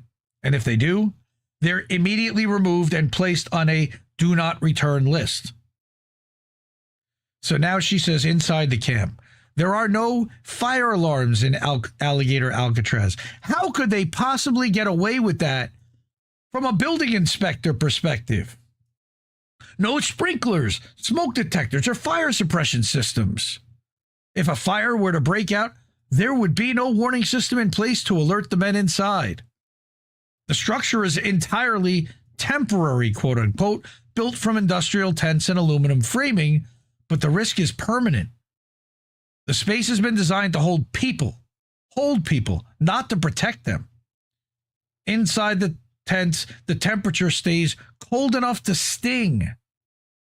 Industrial air conditioners run without pause, pushing a constant current of freezing air across rows of metal cots. Each detainee is given a thin blanket and a pillow upon arrival. There are no additional layers. There is no climate control inside the cages. The cold is part of the condition. There are also no private bathrooms. In the center of every cage looks like stands a single metal urinal that's fully exposed, visible to everyone around it. There are no walls or partitions, no place to wash, and no functioning showers for detainees. How quickly before disease breaks out through those tents? Staff have not reported access to hygiene supplies or clean changes of clothing. The urinal is not an exception to the design. It is the design. The lights never turn off. Fluorescent panels mounted to the steel beams above remain lit 24 hours a day. The tents glow at night from the inside out, visible even from a distance. There's no nightfall, no morning, no evening, just a sustained white light that removes all sense of time, like Vegas. There are no windows and no clocks and no sun. Detainees lie on their cots beneath constant surveillance, wrapped in blankets, freezing, watching the light without blinking. The gates have keypads. The inmates never leave the cages. There's no noise inside the cages beyond the mechanical. No music, no voices, no televisions. Many of the men don't speak English. Most of the staff don't speak Spanish. How convenient. There are no translators. Yep. There are no posted instructions or visible policies. The men are not told how long they'll be held or what their legal status is. Some, according to staff reports, have green cards. Others face criminal charges. Most remain in silence. The facility is built to house 3,000, but the former janitor stated that there were no more than 500 people there when he'd been terminated. Meals are served once per day, sometimes twice. The food is not spoiled, but it is limited. There's no consistency in portions or timing. Water is controlled. Wow, it sounds like what they're doing to the Palestinians. Starvation plus. Yeah. That's where they learned it from. Staff who attempted to give out extra food or water were reportedly reprimanded or in some cases fired. One resigned after being warned not to interfere. Another was removed for trying to pass an extra bottle of water to a detainee. Attempts to humanize the system were labeled breaches of protocol. The janitor who shared this information worked the night shift. On a TikTok live, he said he did not witness physical abuse during his time at the camp. He didn't see anyone beaten or hear reports of spoiled food. He said most of the people building Alligator Alcatraz were Hispanic, which is sad. The ones driving the trucks, setting up the cages, working the night shifts in silence. The ones keeping the lights on, the ones locking the doors. They didn't need guards with guns. They had the same men this country would cage if the wind shifted. They were building the thing that could one day swallow them whole. But what he described in detail was a system that did not need violence to achieve its goal. All they really needed was 24/7 lights, ice-cold rooms, and starvation. All it takes to keep a population docile. This is not a jail. It's not a detention center with due process or oversight. It's not designed to hold people for a fixed term or a specific charge. It's a space engineered to keep them still, out of sight, and indefinitely forgotten.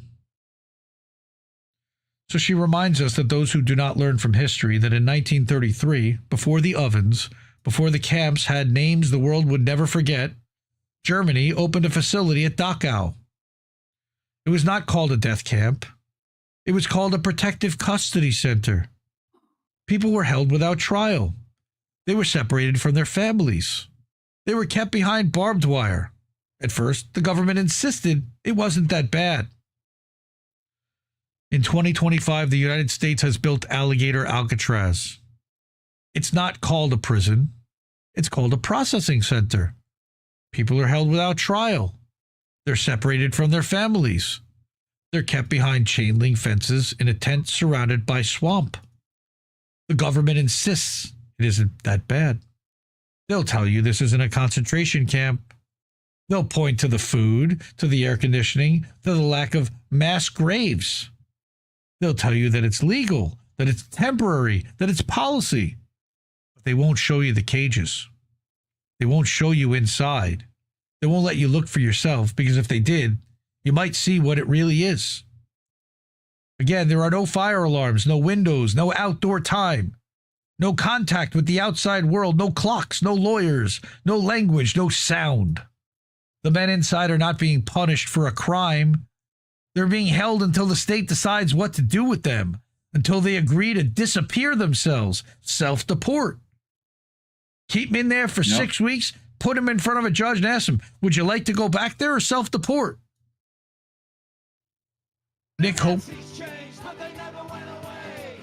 Hope was just a teenager when he survived Dachau. Decades later, the terror had not loosened his grip.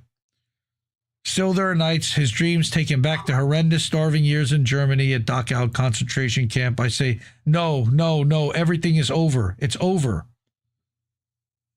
But it wasn't over. Not really. The barbed wire is back. The language has changed, but the structure remains. The ghosts of the past are watching now, not just to remind us, but to warn us. This is not the end of a horror story. This is how one starts. So I wanted to show the video. So let's do that.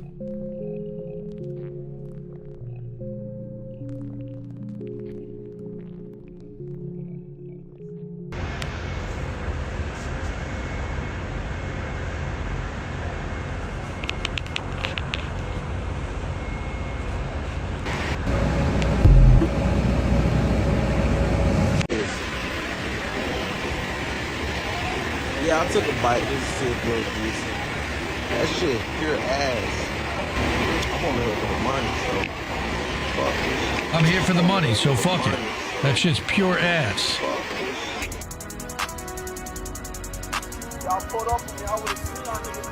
This is where they do laundry, obviously.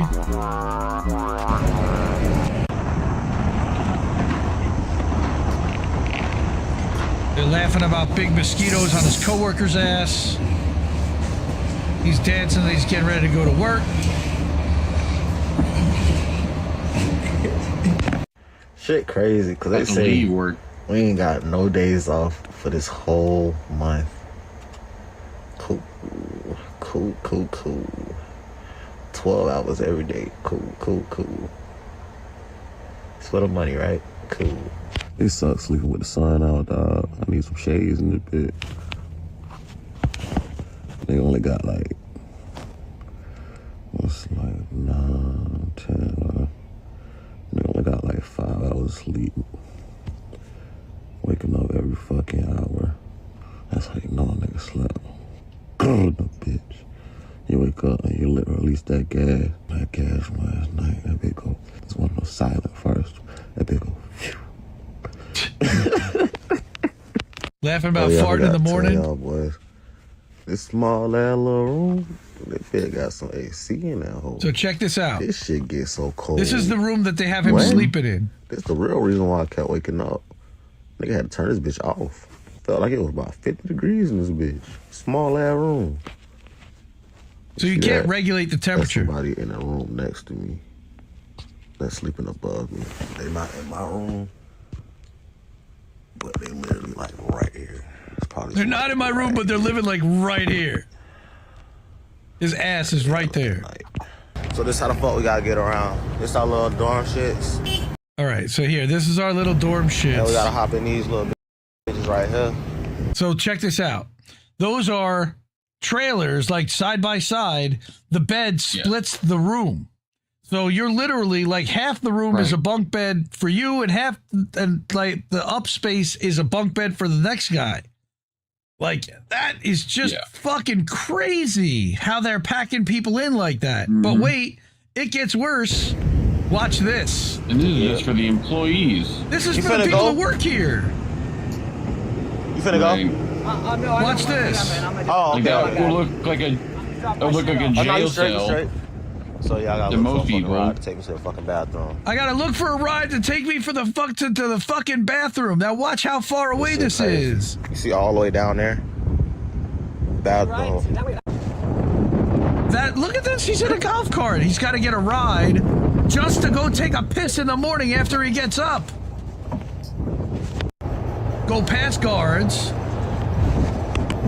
Get checked to make sure you're supposed to be there. And then he's got to run because he's got to piss. And then the shower is on the opposite side. I'll show y'all the shower. I'll show y'all the bathroom real quick. All right, the employees are given access to showers and toilets, but the detainees are good not. Morning. Oh, good morning to you. It's the bathroom, dude. shift start at 7. I'm about to take my ass outside, make a diss song to this motherfucking nigga bored out that bit. Y'all niggas need to follow me on TikTok, man. I need to get to 1,000 followers on that bitch. So a nigga gon' live. Go.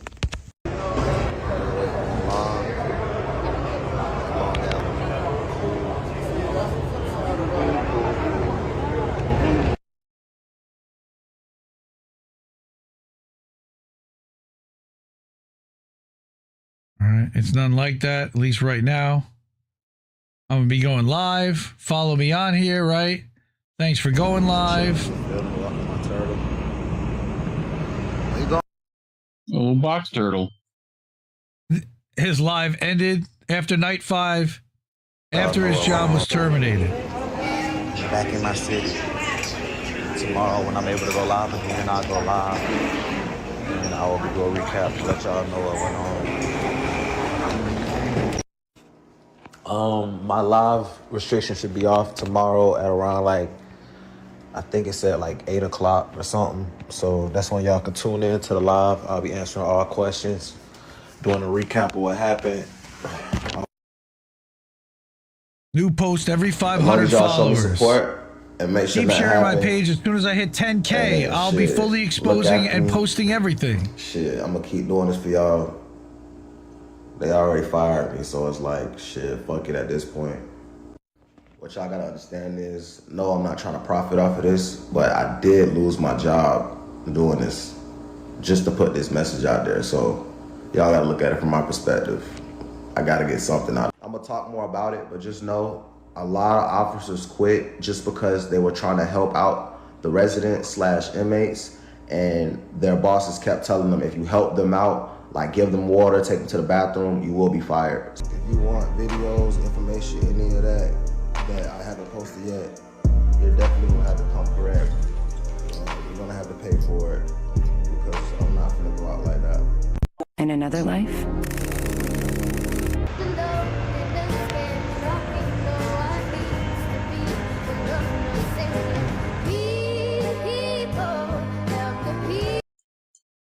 I can't play the music or I'm going to get hit. Yeah, music. Hold it. Yep. Yeah, you be. So again, follow, you see, she just set up a YouTube account at Descent in Bloom. She's actually in chat now, so you can follow her right there. Give her a follow.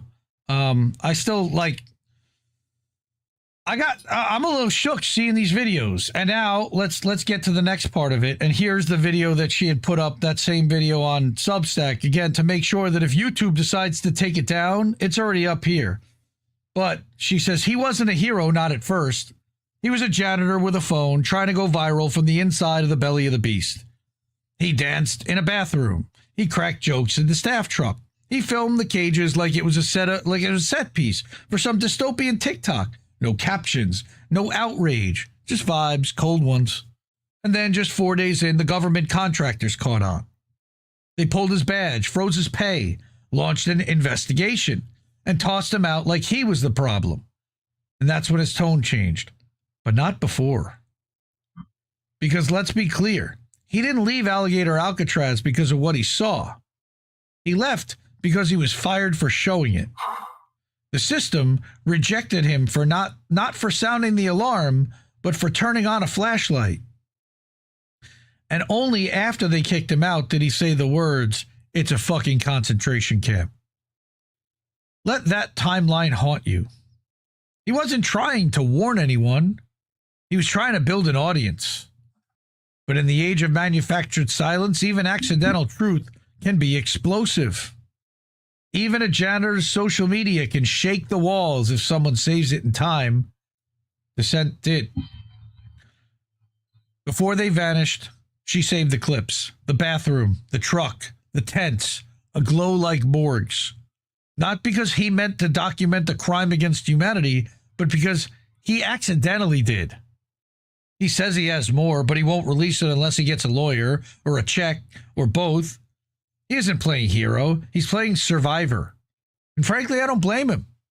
He already saw what happens to people who speak. The camp eats them alive. But let's not confuse his motive with the message.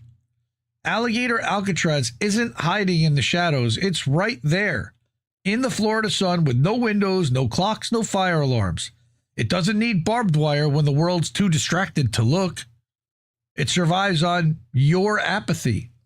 It grows in your disbelief. While the messenger is no angel, the message is still there. This man is cloaked in self-interest, but he told the truth eventually, and that's more than the government ever has. He's since bragged on TikTok Live stating that he already has another job and starts Monday, by the way. I'm conflicted with him because, again, like she says, he didn't mean to necessarily expose this. He chose to go work there. And then we find out just how bad it is. So, oh man, all right. I don't want to do either one of these things. Here we go. Again, with the ad blocker thing. Yeah, just refresh and then hit the X. All right, fine. I told you to hit the X. What X? So refresh the page. Yes, sir. And then hit the X before it, so it doesn't load the rest of the page, or just hit reader mode, top right. Oh, there we go. So this is a Miami Herald article, and I hate bringing corporate media. You know, I can't stand bringing corporate media ever. These guys actually did a really good investigation. The calls from Alligator Alcatraz's first detainees brought distressing news. Toilets that don't flush, temperatures went from freezing to sweltering, a hospital visit, which turned out to not be much, giant bugs, and little or no access to showers or toothbrushes, much less confidential calls with attorneys. And somehow all of this is either legal or not being prosecuted. The stories, relayed to the Miami Herald by the wives of detainees housed in Florida's makeshift detention center for migrants in the Everglades, offers the first snapshots of the conditions inside the newly opened facility, quote unquote, which began accepting detainees on July 2nd. They reveal detainees who are frightened not just about being deported, but also about how they're being treated by the government, which is saying little about what's taking place inside, which we know why. Why would we treat a human like that? A woman whose Venezuelan husband is housed in Alligator Auschwitz told the Miami Herald. They come here for a better life. I don't understand. We're supposed to be the greatest nation under God, but we forget that we're under God.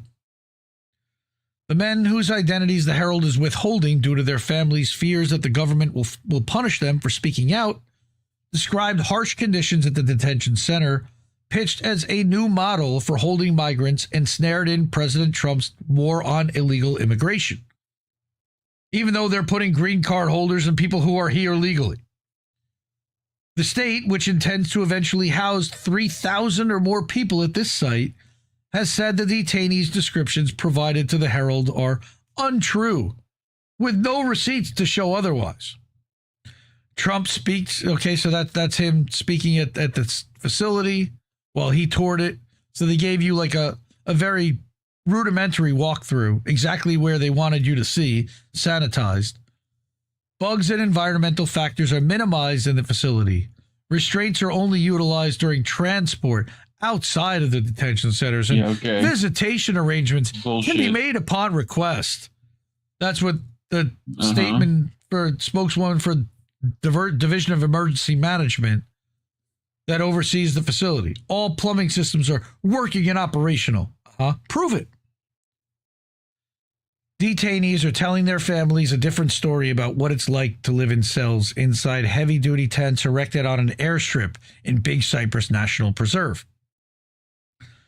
On Monday afternoon, for instance, word spread quickly across the detention facility that a detainee had suffered a medical emergency. One by one, detainees started calling their family members, relaying different versions of what they believed had taken place. Nobody knows. Nobody talks. Outside the detention center, Betty Osceola of the Miccosukee tribe saw an ambulance leave the facility around 2. The ambulance headed east toward Miami with its lights on, and later returned to the site, Osceola told the Herald. HCA Florida confirmed that a detainee from Alligator Alcatraz arrived at its Kendall Hospital for care on Monday, but they were actually released. State officials denied there had been a medical emergency on site. Spokeswoman called it fake news. After this article first published online, a spokeswoman for DHS acknowledged on Twitter that the detainee had been sent to the hospital, but said he wasn't admitted and was returned to the detention center in an hour and a half. Right? While the state says that the detainees, are sharing the stories that detainees are sharing with the Herald are false, various scenarios described by 3 women in separate interviews are matching up. Why does that not surprise me? The women told the Herald that their husbands were unable to shower for several days after arriving. On Sunday, 2 women said their husbands complained that initially there was no water to flush toilets. All 3 detainees told their wives that the bugs were getting inside. One said that grasshoppers the size of his hand were springing into the tent and that the biggest mosquitoes he'd ever seen were flying over them in their cells. Maybe the guys are hoping that they get malaria. One detainee sent there from a Florida jail following a dispute with his ex was bitten on his face by mosquitoes a few times in his sleep, he told his wife on Monday morning. Another detainee who was arrested for driving without a license 3 days before arriving at the facility told his wife he couldn't take the conditions anymore. A 4th detainee, a Cuban reggaeton artist, Limsy Izquierdo, told CBS News and other local media outlets that the lights are on inside the facility 24 hours a day, a detail corroborated by a Venezuelan detainee's wife interviewed at the Herald and by that worker. Izquierdo was transferred to the Everglades site after landing in Miami-Dade's Turner Guilford Night Correction Center on assault and battery charges. He pleaded not guilty. Inside the facility, detainees say there are no clocks. There is scant sunlight coming through the heavy-duty tents, making it difficult for them to know whether it's day or night. The temperature, again, is also a cause of concern, not just that it's freezing, but a Guatemalan detainee told his wife that he was unable to sleep on Monday night due to how cold it was in the tent. By Tuesday afternoon, the same man told his wife that it appeared the air conditioner had stopped working and it was really hot inside. Of course it was, according to a recording of the conversation obtained by the Herald. His wife told the Herald he was detained while he was a passenger during a traffic stop with Florida Highway Patrol. He wasn't even driving. Mm-hmm. All right. Then you had, a state representative told the Herald after hearing complaints about the conditions, tried to get in and was denied. Since inviting some members of the press to tour the site prior to the arrival of the first detainees, the state has blocked her and other lawmakers from entering, ignored the Herald's request to visit the site, and left family members and at least one attorney guessing about how to get in touch with their loved ones and clients. Katie Blankenship, an attorney and co-founder of the Sanctuary of the South, a legal services network, said Tuesday she'd been unable to get in touch with a new client whose wife called last week, saying her husband has been transferred to Alligator Alcatraz from the Chrome Detention Center in Miami-Dade. We talked about how bad Chrome Detention Center was, too. She doesn't have a number to call him at the facility. His name isn't showing up in an online website kept by ICE. She's asked ICE officials to confirm his whereabouts, but she said her emails have gone unanswered, and the wife hasn't heard from her husband since he was transferred. It's again, this is a longer article. I'm not going to go through the whole thing. But when a report, the wife of the Guatemalan detainee said she was trying to get an immigration attorney to represent her husband, but she was having trouble finding someone to take the case because of the lack of information regarding his whereabouts. When a reporter asked her what she plans to do, she paused. Wait, there is nothing else to do. Not even the attorneys can do anything. So fuck ICE. Fuck the Trump administration for what they're doing. And also, don't forget that this is just one facility.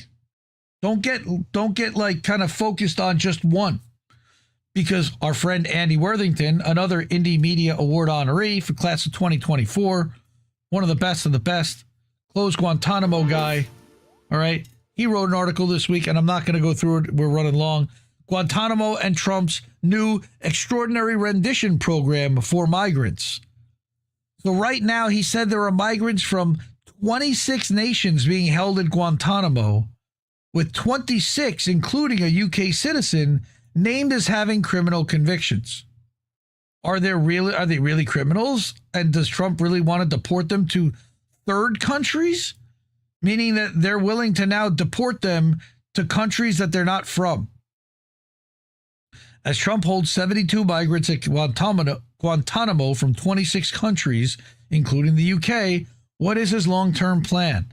And that's an article that he wrote at andyworthington.com.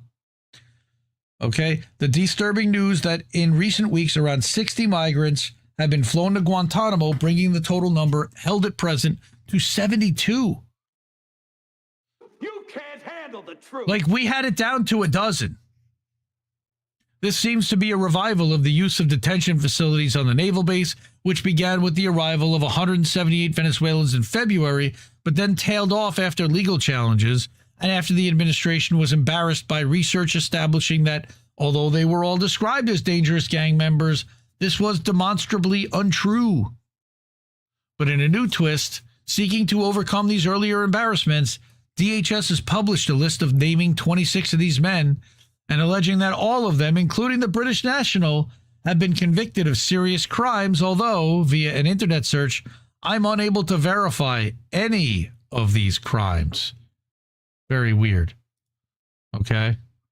What the administration's intention is remains unclear, but two options seem probable. Sending men with criminal convictions to Gitmo, if these claims are true, may enable the administration to claim that it can hold them without charge or trial, replicating the model used in the existing War on Terror prison, or it may be a prominent way to deport them to third countries, as recently happened when 8 men from a variety of countries, all allegedly with criminal convictions, were sent to an unknown fate in war-torn South Sudan. How many are they going to send into Gaza? Yeah. Drawing analogies with the extraordinary rendition program of the Bush administration and the often flawed resettlements of the Guantanamo prisoners in third countries under Obama and Biden, Andy examined a recent and commendable New York Times investigation into 58 countries that administration officials have approached or want to approach regarding taking in migrants who are not their own nationals. The only way that the New York Times is going to do any kind of a commendable investigation is if it's exposing something about Trump, because they're TDS. So he says, I also discussed the 7 countries who've already agreed and raised the alarm about the threat of the worst abuses of the War on Terror being revived under Trump and his senior officials, who seem particularly motivated not to safely repatriate migrants, but to defy protections against torture or even death by sending them to unsafe destinations where any rights they should have will be unenforceable. I also sound a similar alarm about the increasing expansion of unaccountable hit squads disappearing people on the U.S. mainland and the creation of new detention facilities reminiscent of Guantanamo, with Alligator, Alcatraz in Florida as the first example, and highlight with the very real prospect that without ferocious resistance, the $175 billion allocated to ICE in Trump's big, beautiful bill will lead to a horrendous police state expansion of disappearances and gulags across the entire country. As I stated in my conclusion, resistance is necessary by all means available. Again, support Andy if you can. Support independent media. Andy is also only exclusively user-funded. So, wow. What do you think about that, folks? Fuck, dude. Frightening. Wow. Mac9135 over on Twitch The World War II Germans studied America to learn how to oppress people. Better a little history. Yep, that's true. How we treated the Native American population is also the model for how Israel treats Gaza and the Palestinian people. Yep. But it's crazy. Great articles by Dissent in Blue. Great stuff. Good stuff by the Miami Herald, even though I'm not a big fan of theirs. That was a crazy article. All right. And good stuff by Andy Worthington. Where else are you hearing about these facilities? Not too many places in independent media. So if you can fund the media you want to see and support outlets like this that will amplify writers and journalists that talk about this, please do that here. Cash App, $ Indie News Network, ko-fi.com/Indie News Network, paypal.me/Indie News Network, at the Keep the Media Free section of IndieNewsNow.com, or over on Substack at INNnewsletter.com, or at IndieMediaToday.com. All right, I've got a few more stories that I want to bring really quickly, and then we will get to boats, I promise. First of all, hey, did you know that Twitter did something good for once? This video, I put up a video. I was just testing and playing.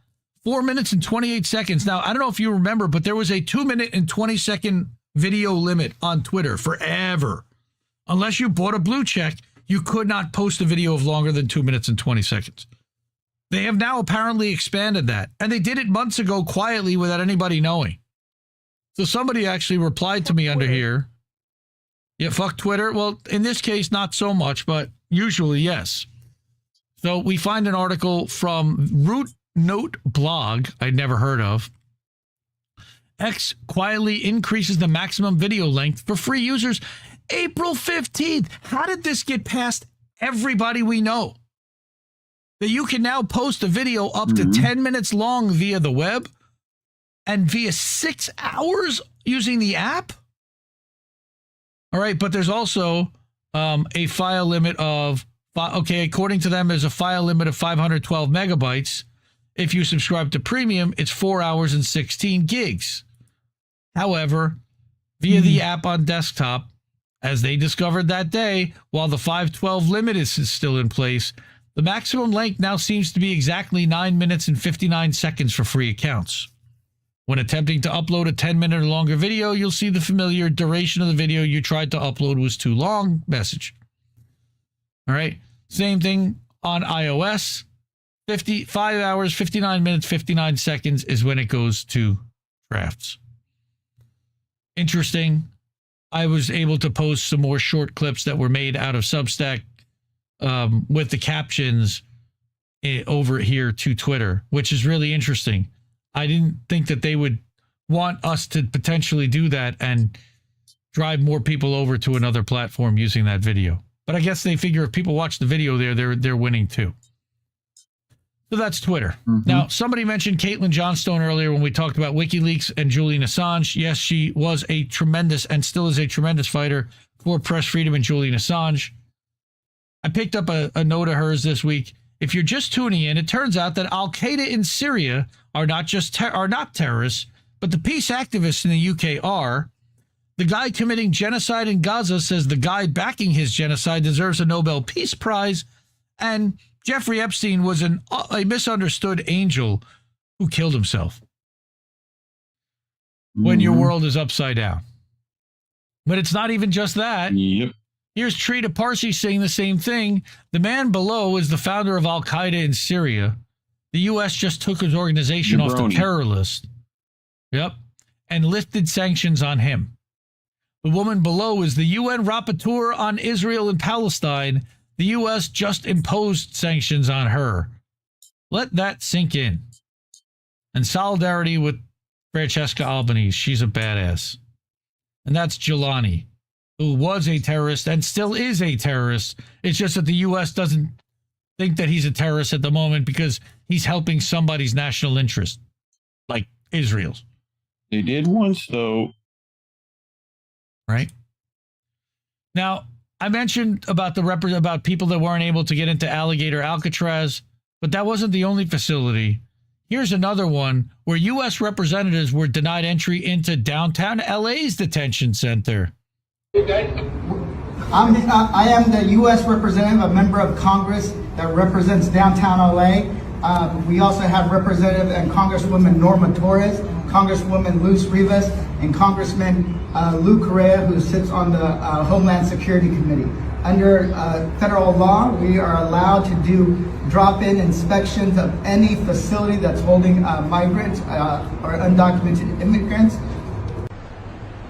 Hi, everyone. So I'm here at the Detention and Processing Center in downtown LA with Norma Torres.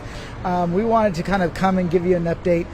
We are still being denied entry into the facility, which it is our right by law to conduct oversight on the well-being and the conditions of well-being of these individuals, also the conditions of these facilities. These folks, all of a sudden you see that folks are wearing masks. I'm holding a wet tissue. Norma has a mask is because they're spraying some type of irritant into the air to push us back. But the people here are not, these are mostly attorneys. They're members of Congress. There's people with organizations. They're the press. And they're spraying something to get us to kind of leave. Somebody said that it was because of the protesters on the other side of the building. There was only about 20 of them. So this is really just to kind of prevent us from doing our jobs. They told us, I think it's important to know also that they told us to wait to wait here on the side, so they know that members of Congress are waiting here for them to come out and talk to us or to allow us in. And for them to deploy the chemical agent not once, but now twice is unconscionable. If this is how violently they are pushing against members of Congress, wanting to have some oversight as to how many people are being detained there, how many officers were injured yesterday. These are liabilities not just for the city of Los Angeles, but for the federal government. How many businesses did they impact yesterday by completely shuttering them because of the raids and the violent actions that were demonstrated by federal agents yesterday? Who are you guys? It's fucking crazy. Like, that's legit. They need to know that shit. And they're just not finding out. Trump admin's like, fuck you, you don't get to know. Yeah, spraying is wild, Lone Star says that. And again, they didn't say it because they don't know what it was, but we have an idea of what that stuff was that they were sprayed with, and the IDF has been using it on Palestinians. It could have been tear gas, it could have been a bunch of stuff, but it sounds like it was the skunk, which smells bad and is irritating to the nose and eyes and throat. And I feel like one of them would mention the smell of it. If that was the case. Well, why would they need a gas mask? You know, well, I mean, some kind of a mask to breathe through. I mean, again, it's like CS or any other dispersant. I got another thing here about UPS. All right, now I don't know if you heard about this, but UPS offered buyouts to drivers. Now we've talked about UPS and the Teamsters, which is what a lot of the UPS employees are. So here's where we go. How do I unmute? Where's the mute? Down, top right. Oh, top right. Top right of the thing. There you go. Drivers for the first time in 117 years. And you can thank tech. Let me refresh that. Crap, Jack. UPS is offering buyouts to drivers for the first time in 117 years. And you can thank tech and AI for that one. So UPS said on Thursday that it's offering buyouts to full-time U.S. delivery drivers as a part of the company's largest network reconfiguration ever. They went on to say, for the first time ever, in recognition of these unique circumstances, we are looking to offer our full-time U.S. drivers the opportunity to participate in a voluntary program that would provide an opportunity to receive a generous financial package if they choose to leave UPS. You should never sell out. But don't worry, the financial package that'll be available to the drivers will be in addition to any earned retirement benefits, including pension and healthcare. Trying to make it sweet. Now, the company added that each driver would have the ability to decide if this voluntary program is beneficial to their family and the plans they have for their future. Oh, how nice. Teamsters aren't having it. President Sean M. O'Brien said UPS's buyout plan is an illegal violation of the contract the union struck with the company that undercuts its agreement to create 22,500 more jobs. Yep, that's not happening. So I guess UPS said in late April that it would cut around 20,000 jobs this year as a part of a plan to lower costs and improve efficiency. So UPS's network optimization plan, called Network of the Future, envisions closing 200 sortation centers over 5 years and increasing automation for handling packages. Dozens of facilities have already been consolidated in the past year. Oh boy. So here's the real reason. So this whole thing is a multi-billion-dollar initiative focused on modernizing and automating its logistics network to improve efficiency and reduce costs, make more money and pay people less. This involves consolidating facilities, increasing automation, and integrating advanced technologies like RFID, AI, and robotics. They're even using digital twins. A digital twin's a virtual representation of a real-world entity or system like a physical object, process, or even a person. It's essentially a digital replica that mirrors the physical twin, allowing for simulation, analysis, and optimization in a virtual environment. Yeah, if you think your job's safe, you might want to go and look and see what AI is capable of, because obviously it can do pretty much anything. And that's a wrap. So UPS drivers are getting fucked, and the Teamsters aren't going to do anything to stop it because they didn't build in the protections in their contract to stop it. Now, I got one or two other things here really quickly. The curious case of the lifelong Democrats from China. I like bringing this writer, Conspirador Norteño, who's actually over on Blue Cry, but also on Substack. All right. Now, what they do is they follow the botnet activity through the open graph on Blue Sky. Now, you used to be able to do this on Twitter, but Twitter blocked the ability via their API to do that. But what he found was that there were a bunch of these brand new accounts, all created within a certain amount of time of each other, all right?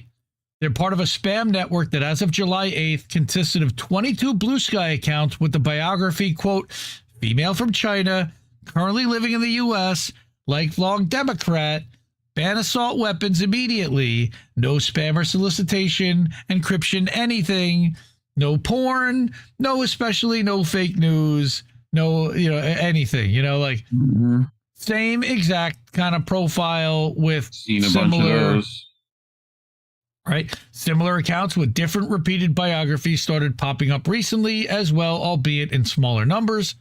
These bios include, I'm a woman from China. I hope there will be no racial discrimination here. I agree with political views of the Democratic Party. Like, this is just shitlib bots. So if you want to learn all about the shitlib bots on Blue Cry, follow Conspirador Norteño. They have it down to the profile pictures that are being ripped off and manipulated. And notice you can't see anyone's face in total. They might even be using thispersondoesnotexist.com to generate those profile pictures. We covered that on this show a long time ago. Yeah. All right. That's who are these people, literally? Right? We're fucked. No. Yep. Who are these people? That's what I wanted to do. Okay. All right. No. Finally, I wrote an article this week. Actually, I recorded a video. It's a how-to. I don't normally do this, but I want to get more into Indy's Tech Tips, which is a channel that I had put together to help people that want to learn how to publish and live stream and do all the stuff that we do at INN. I do this all day long, every day, and I've got a lot of experience, over 2,500 posts published to Substack. So I thought I would teach and help people with all the little tips and tricks and walk you through uploading and creating a video post on Substack, which I published and went live. So by all means, if you're interested in doing that, check out this tutorial, Substack video post creation. If you go to Indie Media today, it's up there, but also it will be under Indy's Tech Tips right there. There's a whole section just for tech tips. So check that out. Finally, we also have IndieNewsNow.com. That's our news website. I mentioned it earlier for the Keep the News Free section where you can support and tip via Stripe. But also we're bringing in articles from all and videos from all different sources. All right, from The Dissident to The Last American Vagabond and James Roguski. All right. We've got Odyssey videos from different channels. We've got Rumble videos coming in from AM Wake Up and from other channels like Mob Rules with Harps. That fucking cunt from Australia. Love him. He's my brother. My brother Harps. Dave DeCamp, antiwar.com. We're pulling in a lot of anti-war. We're pulling in A Skeptic, which has their own Substack every day. And again, anytime you go to any of these links, you'll actually be able to go to the actual publication itself and to the article at that publication. We're not trying to grab all that content and keep you here to sell ads. We don't sell any ads on this website. All right. By clicking on that, what it did was it showed you just all the articles on this site by askeptic.substack.com. So you can sort down by a creator to see just the articles that are on the site from them as well. So check that out. There's the Reese Report, and we've got another one here from Dave DeCamp. Pentagon admits an Iranian missile hit dome used for communications at the U.S. Qatar base. Interesting. Check that out. Again, you'll be able to link to anti-war news right here over from IndieNewsNow.com. And then we've got our merch store, finally. Where how better to represent INN than to get an INN t-shirt. You can do that over at indienewsshop.itemorder.com. You get there, you get hats, t-shirts, beanies, hoodies, tank tops. We got it all there. Look at my shirt, little bitch. Buy my merch, little bitch. That's right. And that's a Big Frog store. Shout out to Ryan from the Independent Review who runs that store for us. And really appreciate that. All right, man. I knew we were going to run a little bit long. Sorry for all that, but I had a lot with this Alligator Alcatraz stuff I wanted to get to.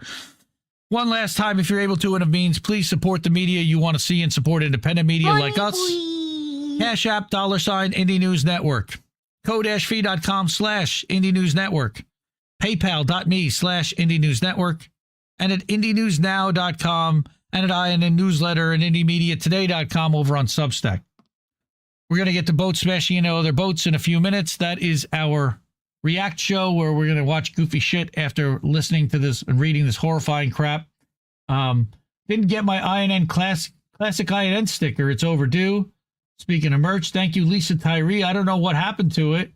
I don't know. Did you get it through INN IndieNews.shop or through these guys?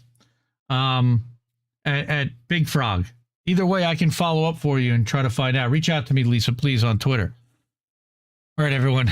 I'm already spent, but I'm ready to go to boats. I want to go laugh and watch some goofy shit, take a couple of puffs, and I'll see y'all next week. Support independent media because we need it more than ever. I love you, and see you soon, everyone. See you in a bit, fam. Mwah. Ciao, baby. No! We just fucking lost the stream!